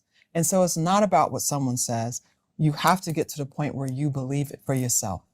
Didn't you actually say that when you were with your ex, part of that time that you guys were together was actually the best time of your life? Girl. That must screw with your head so much. Yeah, it does. When I tell you I've never, ever felt happier or safer or like this man would protect me, he took care of everything. And I'm not exaggerating. He took care of everything. If I called him, he would leave work to come and make sure I was okay, no matter what. That's what's so hard to get your head wrapped around, right? He's not like an asshole and you've just been with him for so long that you just, for whatever reason, can't leave. It's like he's actually a nice guy a lot of the time. But that was my vulnerability. Not having someone with me, right? The latchkey kid thing. You know, me raising myself. He knew that vulnerability. He scanned me like a document. And that meant so much to me that he was willing to drop. And this man worked, girl, his job wasn't that serious. He could just leave. But in my mind, he left work. Girl, he can leave. He is the boss. So he can leave when he wants. But to me, it meant to that little Aisha. That's what it meant. A grown woman would be like, I'll just call my friend will come. You know what I mean? But little Aisha needed someone that was there, needed someone that can be consistent. And he knew that. Once again, he scanned me like a document. And I didn't even know it until after the relationship was over. How on earth do you go from the woman that was so scared, that accepted it, that made excuses, everything we've been speaking about today, to being such a strong freaking badass right now where you're like, I won't accept it. I'm running after that guy, screaming down the street in Vegas. What are a couple of things? I don't want to be bloody spiritual entertainment. I actually want women to watch this and make a change. Sure. And in a year, in 2 years, they're writing to us going, oh my God, that interview changed my life. And because of that, I now have a beautiful relationship. That's always the goal. But I don't want them to dismiss the work that you had to actually do to go from that woman that felt broken to this woman now that is like, just try and break me. What are a couple of things that a woman can just do and listen to now that they know that they can actually change, evolve, and grow that muscle? The support group was imperative. What type of support group was it? For DV victims. So you like looked up, what's the support group in my neighborhood? Yes. Got it. And I went and I told my story and I cried in front of people I didn't know. And when I tell you I cried, I'm talking tears, snot, but I had to. And they allowed me. And I was safe and no one judged me. They received that. And I was witnessed. I was seen by other people as this happened to me. In all my glory and all my MAC makeup, this happened to me. And okay, that was okay. And they heard me. And they didn't try to tell me what to do. They didn't judge me. They said, okay, I see you. I see that this happened to you.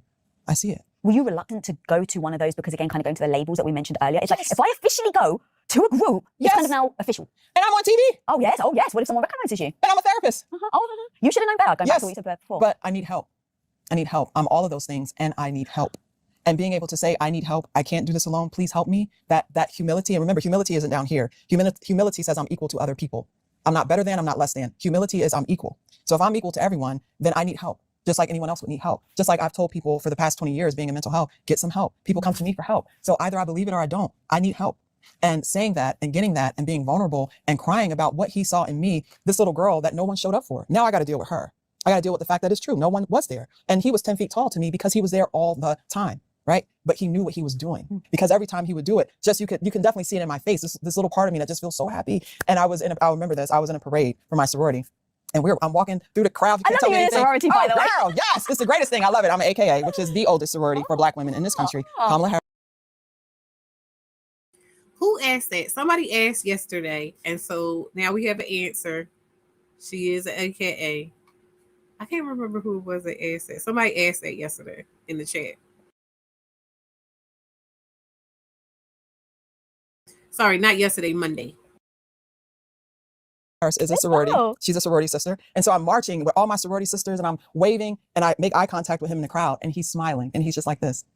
And as Gen X, I never had that experience ever and never had a parent in the crowd. Someone showed up for you. He showed up and he was so happy, girl. I see him now. He was like just smiling at me. And that never happened for me before, ever. And that little girl in me, that's it, took off. He knew exactly what he was doing and it registered. It didn't register to the woman. It registered to the little girl. Yes.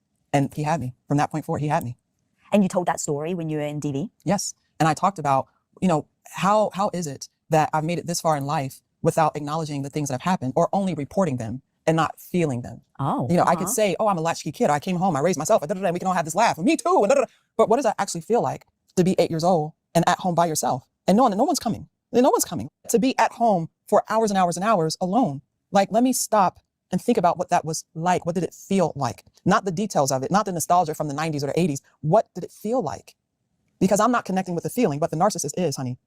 I'm not connecting with the feeling, but the psychopath is connecting with that feeling because I'm not acknowledging that I was scared, that I was terrified, and that no one came. And no one even asked me how I was doing. And to really acknowledge that, now, how do I take care of that little girl? She's my responsibility now, right? She's not his responsibility. She's my responsibility. How do I?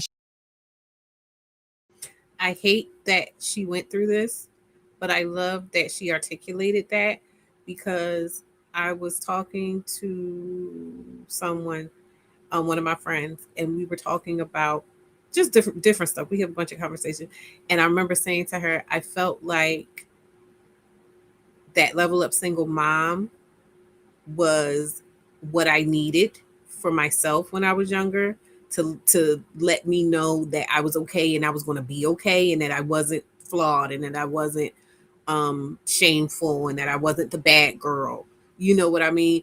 And also that the branding of Level Up Single Mom, the way Level Up Single Mom is, the way I show up in Level Up Single Mom, is me embodying what my little girl self saw as a grown woman, and how important it is for us to connect and stay connected to that inner child, because that inner child speaks in so many ways through us. And if we don't know how that child is speaking, you know, it speaks through the decisions we make. So for instance, me trying to give my daughter the best possible life, including her father, and making sure, trying to have that nuclear experience, even if just for a little while, because I maintain and assert that I fully believe that if me and that man got married, we was going to get divorced. But I wanted to try for my baby. I wanted to try for my baby. So what is this? Sorry, I'm looking at the thing. It says something about enable the channels.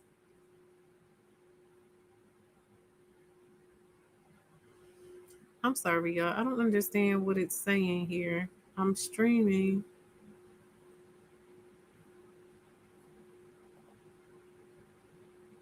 Child, if they don't get on my face, I don't know what it was saying in the thing, that something about connecting the channels in the chat. But I maintain I would have divorced that man. Like if he didn't get better the way I was trying to get him to get better, I would have tried it, and then I would have divorced him, and I went on about my business and been happy, right? But if I wasn't so connected to trying to right the wrongs of my childhood or do things differently, you know, than my mom and or my parents did, and all of that other stuff, I would have been able to just see him for what he was. You know what I mean? But in a way, it's empowering to me to know that even still in the midst of my confusion, he was just a means to an end to me. Like I would be saying, he was just a means to an end, because I wanted legitimacy for my kid. You know what I mean? Like I wanted legitimacy for my kid.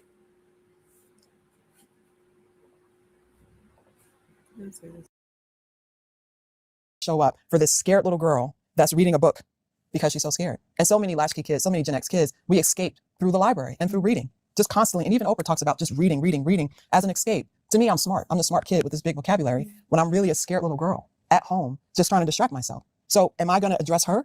Because that's the vulnerability, right? I'm out of the relationship, but now I got to do the work. And that's what the group helped me to do. And therapy helped me to do that too. And when I was in therapy, I actually developed this myself. I'm a really good therapist. So I looked at all the men I had dated. I did a spreadsheet. Girl, really? yes, spreadsheet. I like that to go. Listen, spreadsheet. And then I looked at the things that are manipulative that I know, that we all know. What were the columns? Was there an age difference? Okay. Was it a secret?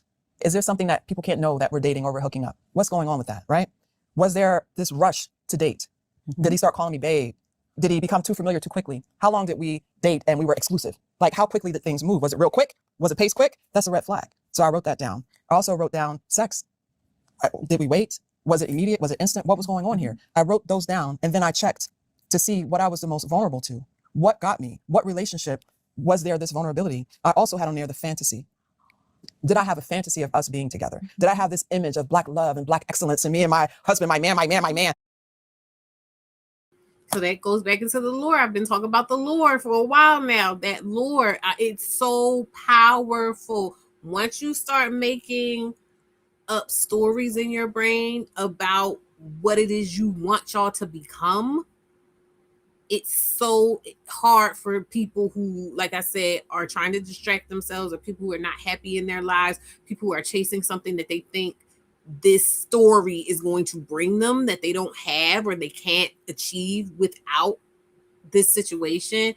That is such a powerful thing. You like I said, Beyonce love that man up, down, and sideways. You know what I mean? And you can tell when a woman really loves her dude, because no matter what is going on, oh no, that's my man, and we go through things, and what's understood doesn't need to be explained, and all this other, you know what I mean?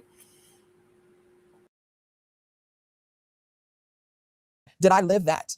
And that was a lot for me to admit. That was I fantasizing a lot? And where did I learn to do that? Where did I learn to fantasize about life instead of living life? Where did I learn to live in that fantasy and not live in this reality? And it goes back to that 8-year-old that's living this fantasy with all these books I was reading, that it wasn't safe to be in that moment because I was terrified. I was really scared. I mean, I lived in a scary neighborhood. I lived next to a crack house. Oh, God. So I lived in a row house, and I lived next to a crack house. And so there are people coming in, coming out, drugs, anything you can imagine. God, you must have been petrified. Must have been. But the fantasy was reading a book and like getting away or watching TV and just escaping. And so then as an adult, this is what they pick up on. Oh, you love that fantasy. So I'm going to spin a fantasy for you of what our life is going to be like. And we're going to dream together and create this magical existence. All of that goes back to that little girl. And when I put all those columns together, I was able to see what I'm really attracted to. You ask me what I'm attracted to, 6'4", No. That's not what I'm attracted to. What am I attracted to? And that spreadsheet changed the game for me because I saw that fantasy always gets me. Always. If someone can create a fantasy for me, I jump in the pool. Wow. And so how did you then use it? So all the list of guys you had dated, and then the ones that were abusive, and then what traits you were attracted to?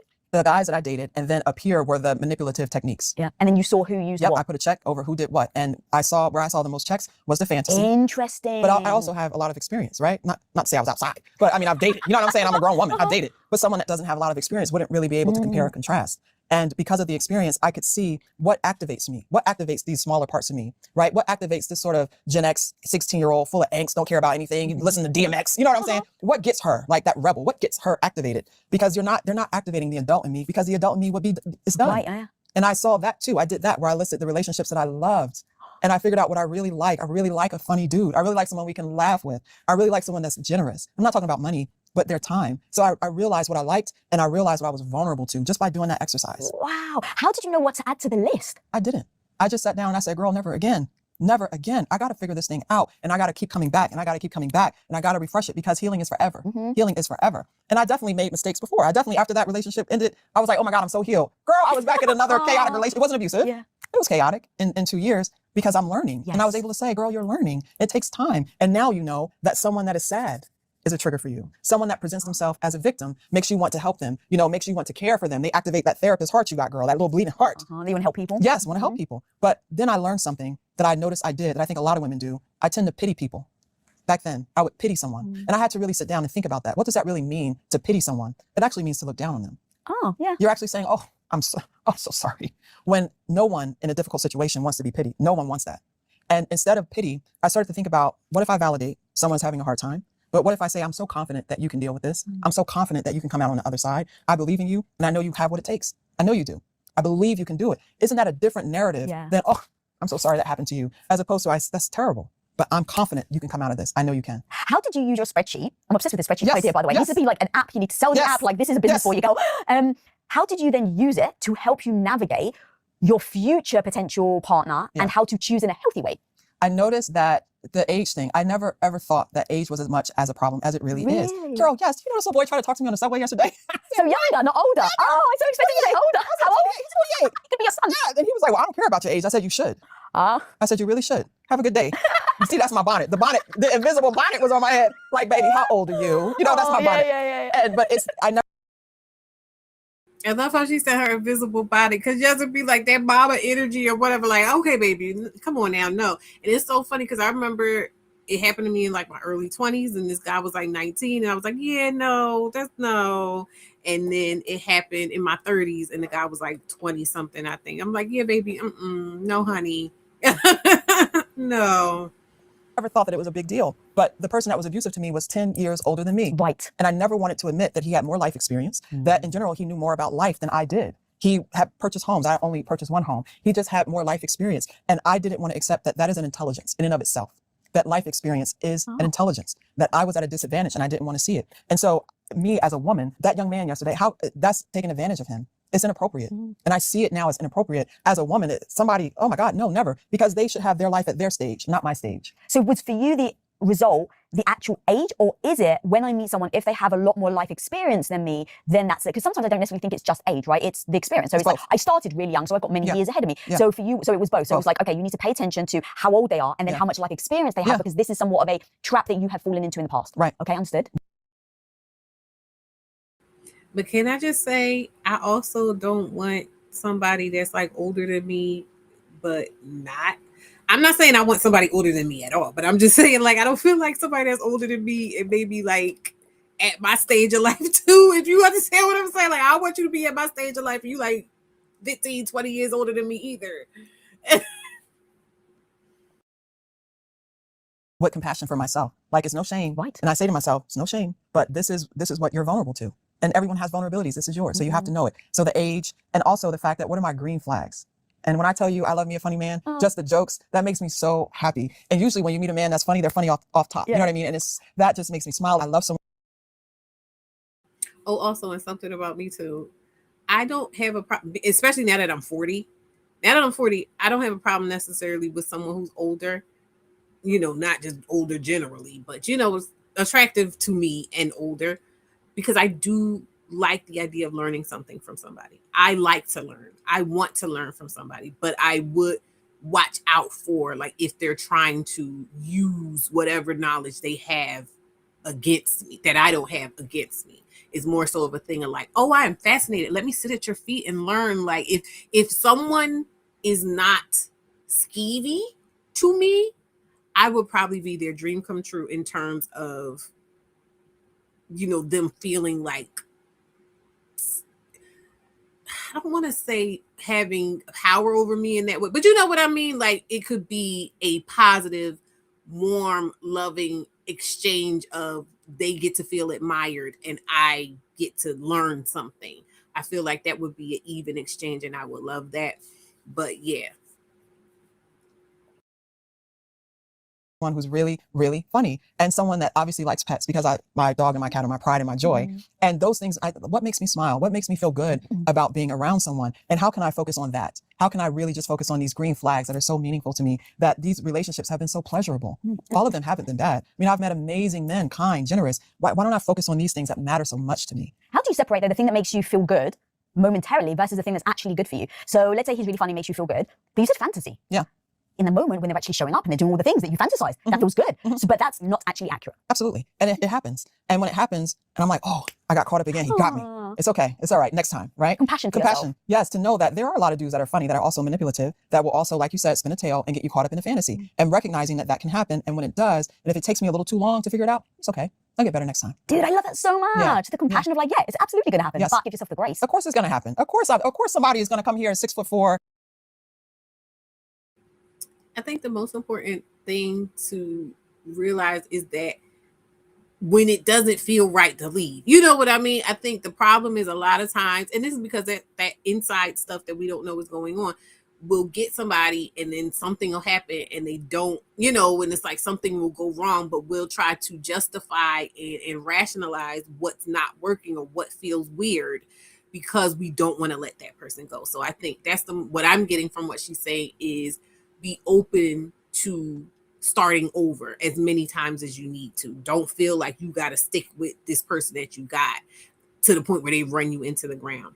Because I remember having a conversation with that same sister one day. We were talking about something and a song came on, like a sexual type song came on, and she was reminiscing about her child's father. And I'm sitting there and her brother, you know, I'm thinking about her brother, but I'm just like, there's not a memory I have of this person that isn't tainted by something that was so sad or made me angry or he abandoned me or he just did me dirty in some kind of way. And I remember thinking like, I don't want this for any of my relationships moving forward, friendships or anything. Like I said, I don't want any villains. I don't want any more villains in my story. And that was when I was like, I changed the way that I looked at dealing with people. And it's one of those things where it's like, if I recognize that you are doing some weird shit, I'm not going to rationalize. I'm not going to position myself to go through it with you to the point where it's so bad that you are a villain. You get what I'm saying?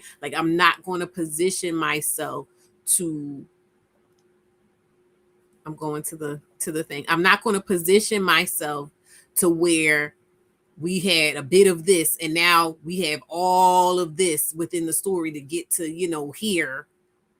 You know what I mean? And so now most of what I have remember you by has all of this in it. You get what I'm saying? We get right here.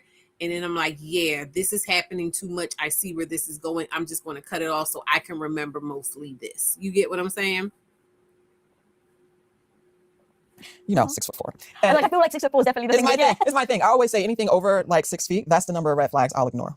And so if you're like 6'4", you got 4 red flags. That's so toxic of me, but I don't try to hide it. Okay, I don't try to hide it. And I crack You're like a best myself. therapist. I love how honest you are. I crack myself up. And so the 6'4" dude that's funny can also be crazy manipulative. And maybe I don't catch it, or maybe I think it's not as big of a deal as it really is. It's okay. I'll be here for a long time, so it's okay to make some mistakes. And I don't judge my mistakes so harshly anymore. Really, I don't. That's a big change. From the evolution of building your confidence, being okay with it, accepting your past. Yes. So that's what works for me. The support group. Therapy also worked. Working with the therapist, looking at my patterns blamelessly, not blaming myself, not blaming anyone else, just looking at the pattern, learning to make a difference. I also had new experiences. I learned something new. I started to take Spanish, and I put myself in a situation where I'm not the expert in the room. I don't know the most. I want to be around people that know more than I know. I want to try something new, a cooking class, a language, hiking. I'm not an outdoorsy kind of person. I don't like bugs. Yes, I don't like bugs. I don't like none of that. I don't like because I'm a sweater. I don't want to be sweating profusely. But I started hot yoga. Oh. I just wanted to learn and to allow myself to be clumsy and not know and to step away from this perfectionism that I have wrapped up. Yeah. That's so fascinating because you would think in that situation where you've, let's say, been in a relationship where you felt so out of control that you would almost like go hyper focus on, I need to control everything. So I love that. What is that exactly doing? It's letting me be silly. It's letting me have more fun in my life. Yeah. And it's letting me laugh and meet new people and understand that life doesn't have to be as serious as I'm making things out to be. Right. And it's okay to make a mistake. And there's a lot of safety in being new and saying that I'm new, right? And I'm learning. And can you imagine me sitting in hot yoga, sweating profusely, sweating everywhere? And so learning something new builds my confidence. Like I don't know everything, but I can learn anything. And that helped me. So putting myself in those situations where I had to grow, that really, and neurologically, that really does change your brain when you try something new. And I took classes on anatomy. Oh. And these kids were like 18 in the class. And they'd be like, Aisha, how old are you? I'm like, don't worry about it.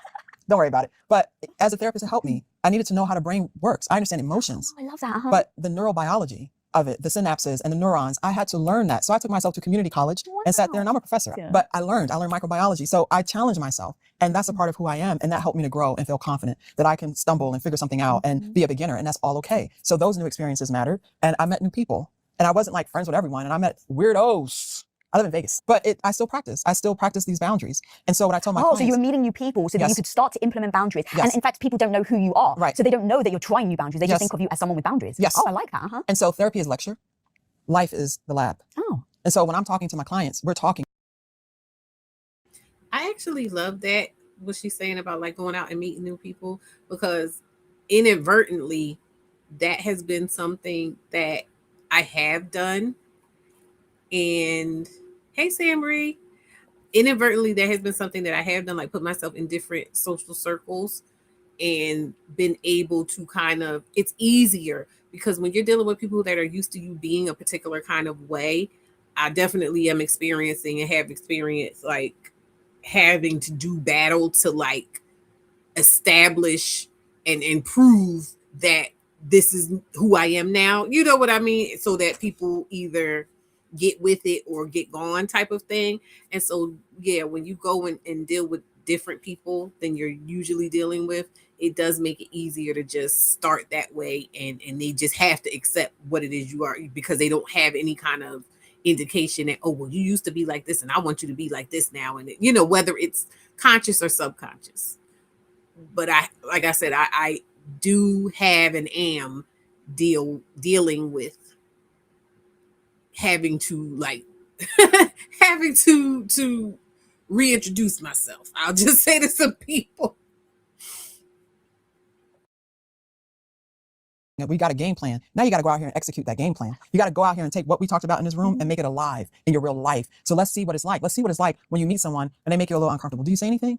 Now let's talk about it. Why? What happened? So good. And that's the way I do it as well. Like in my support group that I still go to, like, am I mindful of my boundaries? Am I working too much? Am I responding to emails when I don't need to? You know what I mean? Like, what's going on here? I need to be constantly mindful of that in a community of people who are also mindful of the way they're showing up. I don't want to be invalidating to anyone. And for me, setting boundaries, I didn't know how to not like crash out. I'm from New Jersey, right? So either it's we're cool or what are you talking about? What are you doing? You know what I mean? Screaming like, I know you ain't just do that. Like in my mind, I couldn't go, everything to me was 100. Oh, right. Because that's the way I saw anger modeled. Like we got a problem, we really got a problem. You know what I mean? Like, and and you know, the age thing, the perimenopausal, yeah, you're gonna feel it. Oh, you know yeah, what I mean? I'm already there. That rage, but I didn't know how to kind of bring it down and be like, I'm really upset right now. And I need a moment to kind of pull it together. That's practice. That's lab. That's a lot of practice. And I allow my life to be a lab so I can learn new things. That made all the difference for me. This is my life. I want to get excited about it. I want to try something different. And I did. And that helps. And so is there a magic trick to being you? I think the answer is finding a connection with the 8-year-old and connecting with the teenager, right? I used to have my piercing here. I used to have my tongue pierced. Oh my God, did you really? I had a tongue piercing. I was pierced twice in here. And so I got a tattoo. Yeah, that's dope, by the way. And the tattoo was for my inner child. It's like, I'm not going to leave you. So this is an inverted triangle, represents a divine feminine. And the roses are an offering for my inner child that I won't leave you again. I'm sorry, I won't leave you again. And so I got this for her. It's dope, right? So dope. Dude, that's so fucking dope. It's dope. It's dope. And I was like, this is for you. And I'm getting another one for my team too. But this is for my little girl. Like, I'm not leaving you ever again. I'm not leaving you. And I'm not going to allow someone to get past me to get to you. That's never going to happen again. Never. And so I did something radical like that, radical confidence. I did something like that. And it builds on itself. And that's how I got to this place. And this place, I'm building more and more on that now every day. So we're a work in progress. And it's learning to love the vulnerable parts of you. That's what makes you bulletproof. Aisha, go. This is the first time we've met, but holy smokes. Like, you came in damn freaking strong, confident, with so many amazing, beautiful takeaways. Like, thank you. And you've made already a shift in me today as well. So thank you for that. If people want to follow you, go deep into your world, where can they go? You can always follow me at My Therapist Life on TikTok, on Instagram. I'm going to do more with YouTube too. I have to really, because I want to teach. I want to have, just like you said, just more in-depth, helping women understand codependency, helping us understand the inner child work that I do every single day, that I've had to do so that I can protect myself better and not pretend that I'm not this little girl from Trenton, New Jersey, but I'm also this big girl that lives in Vegas and handles business. You know what I mean? I'm all of those things. And that's awesome. And I'm also the girl with the tongue ring. You know what I mean? And the tattoo, I'm getting more tattoos, but I can celebrate all these parts of me with being unapologetic. And that's the key. That's the key. But at My Therapist Life is where anyone can find me. Amazing. However I can help you on your YouTube channel, please let me know, because people need to hear from you. Like, they legit. Guys, this woman, holy smokes, like, I expected her to come in a little fire, but holy God, she caught me off guard of how just amazing she is. So guys, honestly, you're not going to be disappointed. Go check her out. Everything she's doing is amazing. If you're not subscribed, smash the subscribe button down there. Until next time, be the hero.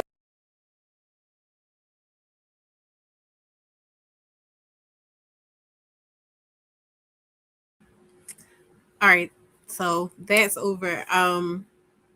I stopped sharing the wrong thing.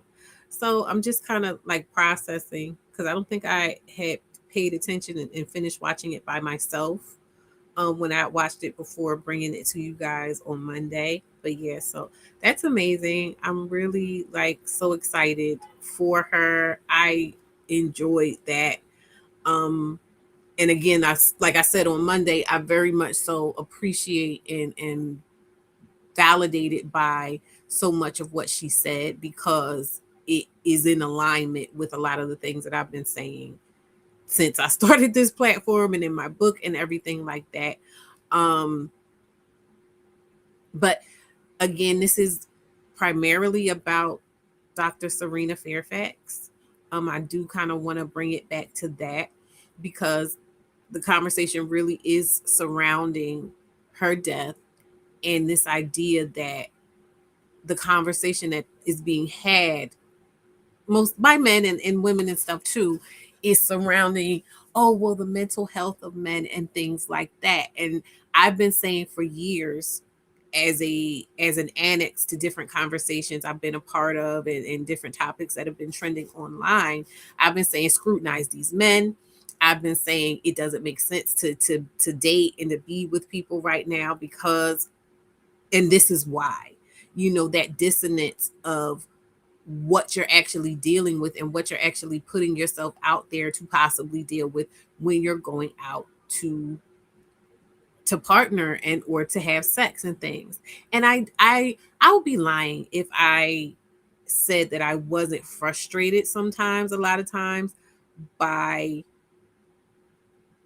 the naivete, and I don't mean it in a sense of like, oh, they're stupid for being naive, but just like there is that frustration of like, it's one thing if you just don't know, and it's another thing if people are sitting here like, please listen to me, listen here, see this, like there is that frustration from me as someone who is coming on the other side, you know, stepping into my crone era, mother crone era, kind of still in the middle there, because I'm concerned.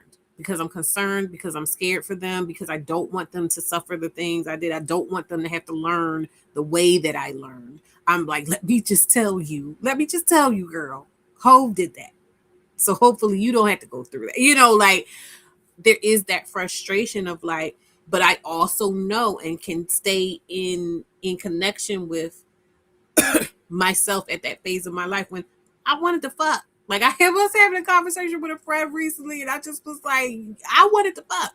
And I can recognize now the things that I was negotiating and rationalizing and everything and putting up with just because I wanted to fuck men. You get what I'm saying? Like I wanted to have sex with men. And I keep saying, if you want to deal with men, there's certain stuff you're just going to deal with because this is what they believe.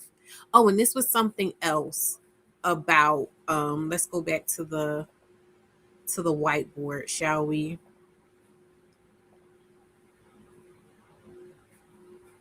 Make it bigger. Okay, so something else around men and these things is the idea of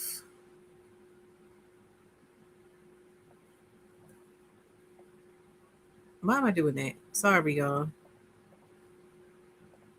We're going to make this black. We're going to make it. Okay, it is black.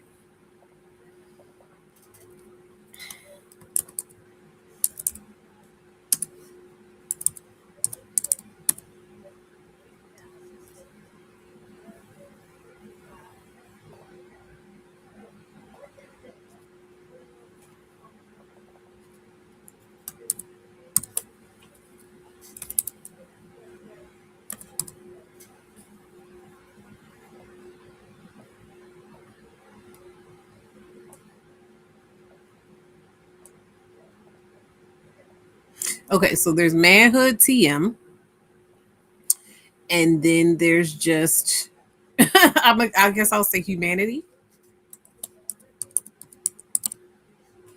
Oh, sorry.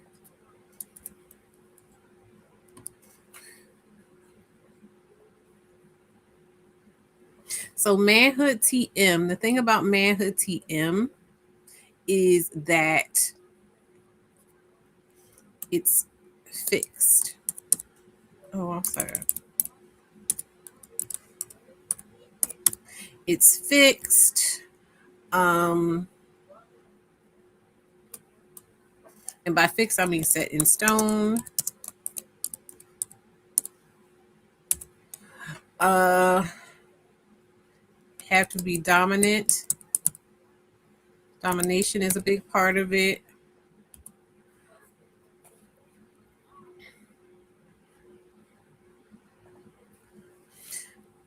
What else? Because this isn't, mind you, this is a companion to this bit we did here. So manhood is fixed, is set in stone, domination is involved, right? For Dr. Aisha, humanity is ever evolving.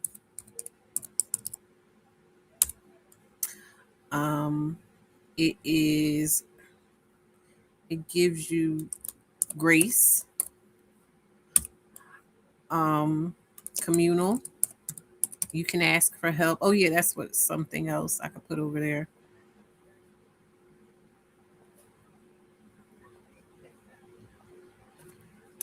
Isolated.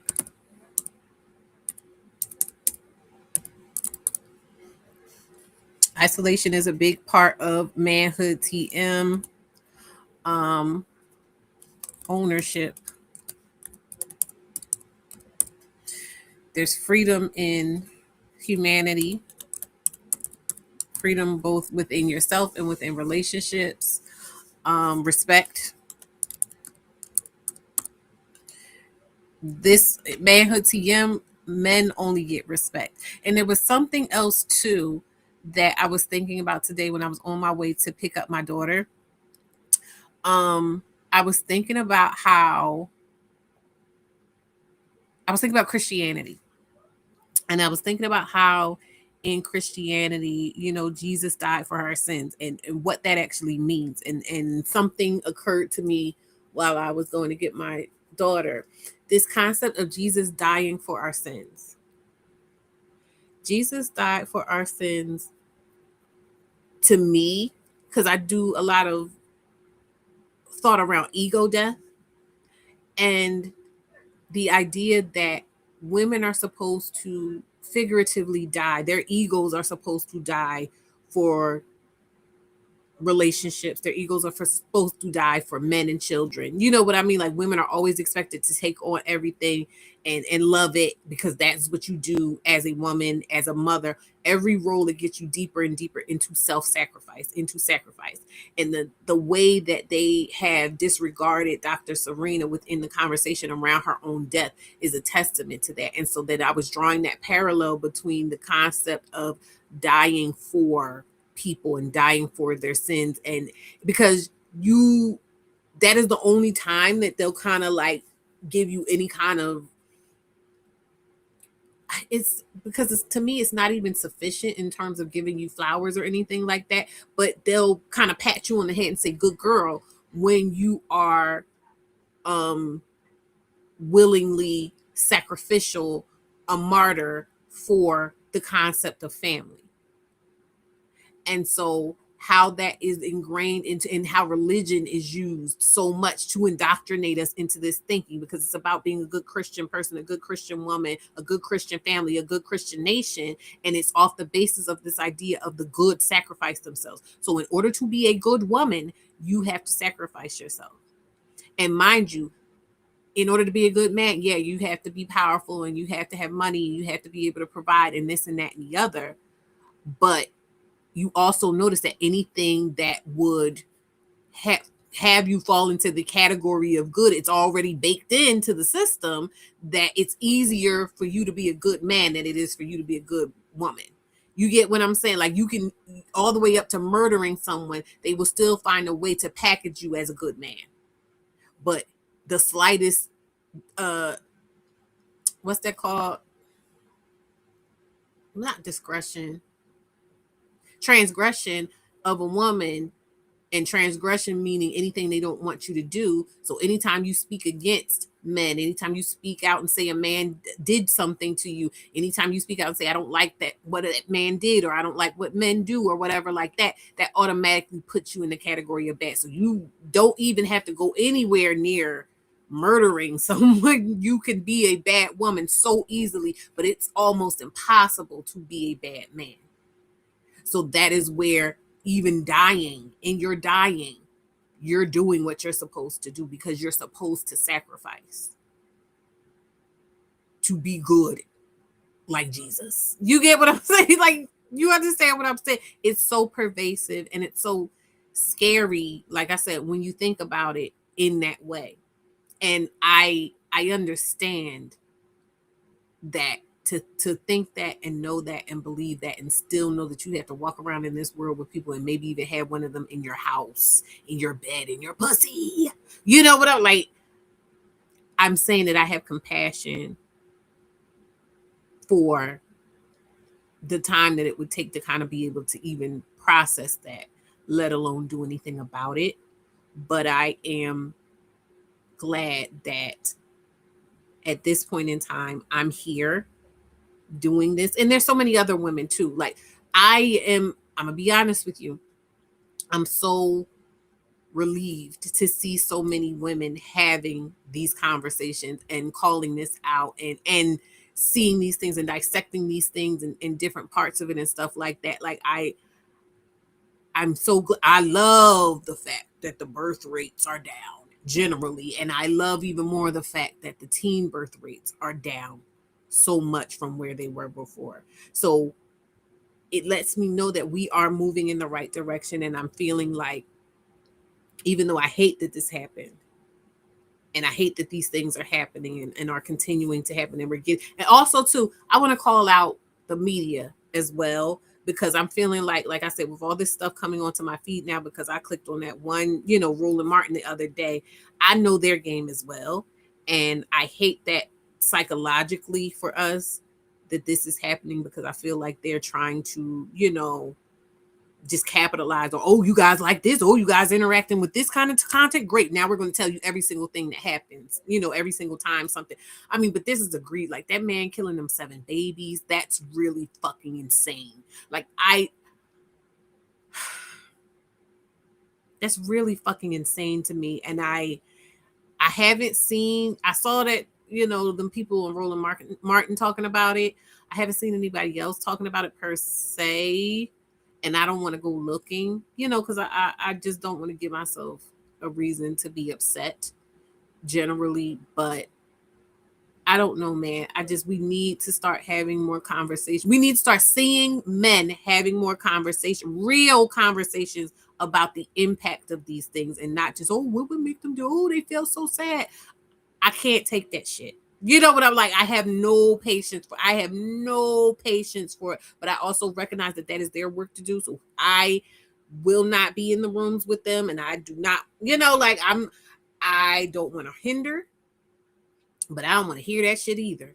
But it's just so important for us as women to be having these kind of conversations from our perspective, because if they're not going to do their part, like I said, to be reasonable, because I think it's reasonable to ask someone to go from one-dimensional, this is the one-dimensional, to go from a one-dimensional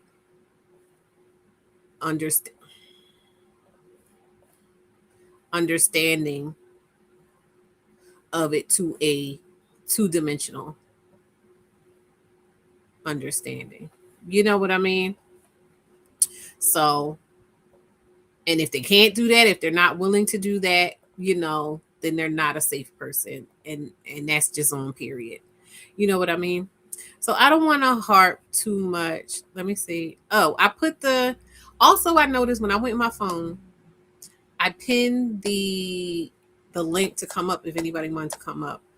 And I noticed that the pin is at the bottom of the chat now, as opposed to the top of the chat, which was weird for me. So in case you didn't know or you didn't see it or whatever, the pin thing is there at the bottom of the chat. I'm going to go to do the outro, because I don't think I'm going to stay on as long. I just wanted to finish that thing. And then I'll come back and do my closing remarks. If anybody wants to come up during that time, that's fine. If you don't, that's fine as well, because we did like a super duper long stream on Monday. And also, is Monday a better day? Like, let me know, because we had a lot of, like, it was pretty popping. That might have been it too, because like I was asked that day when, let me do the outro first. Hold on.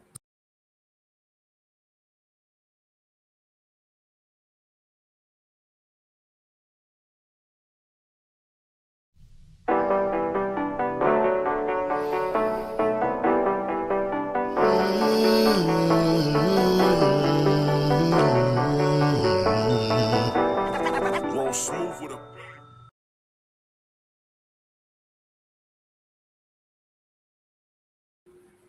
So I on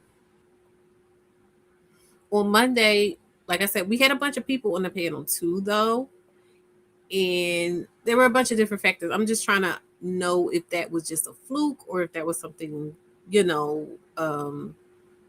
replicatable, because I did a live on Monday impromptu, because all this stuff was popping off and I wanted to just talk about it, while it was fresh on my mind. Did that live.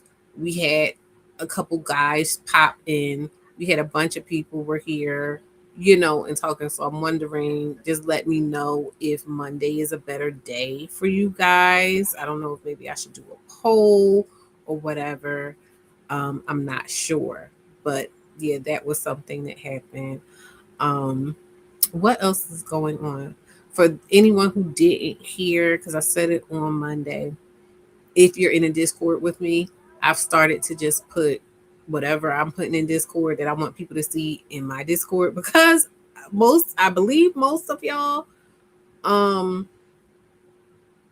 in my Discord, that I'm in Discords with, are in my Discord. If you are not in my Discord, you can go ahead and email me and I'll let you in to my Discord. Also, don't forget, if you don't use Discord, if you don't want to use Discord, the community tab on the channel is here. Let me go to my page. What is this? Oh, let me get out of this and go to my page. So I have a community tab, and I'll say, what's the tab? Community tab is what's that called? A board. Why is my brain going blank?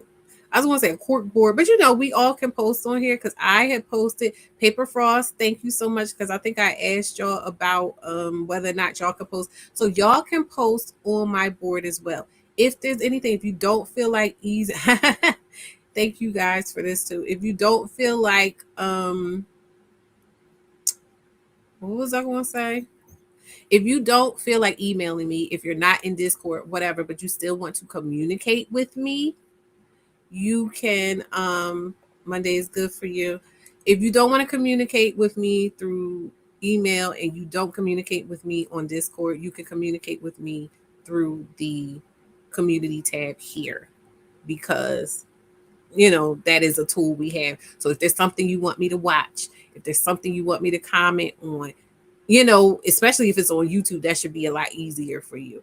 Send it to me on the community tab. We can have discussions about it here. We can, we could do watch parties. It'll make it a lot easier for me, I think, to be able to gauge what y'all want to see and integrate that into what we're doing here. Please use these features. She said it's under post, I believe. What's under post? I'm not sure what you're talking about. Oh, you're saying it's under post, like the button it says post? Probably. I don't know, because I can only see it from my thing. But yeah, you can post stuff to this community tab. Let's treat it like a community. Let's get it popping off in here, because I want to say I'm tired of being the only one talking, but I am. It is a community. I'm not here just to be a talking head. I am not right all the time. You know what I mean? Or I don't know everything.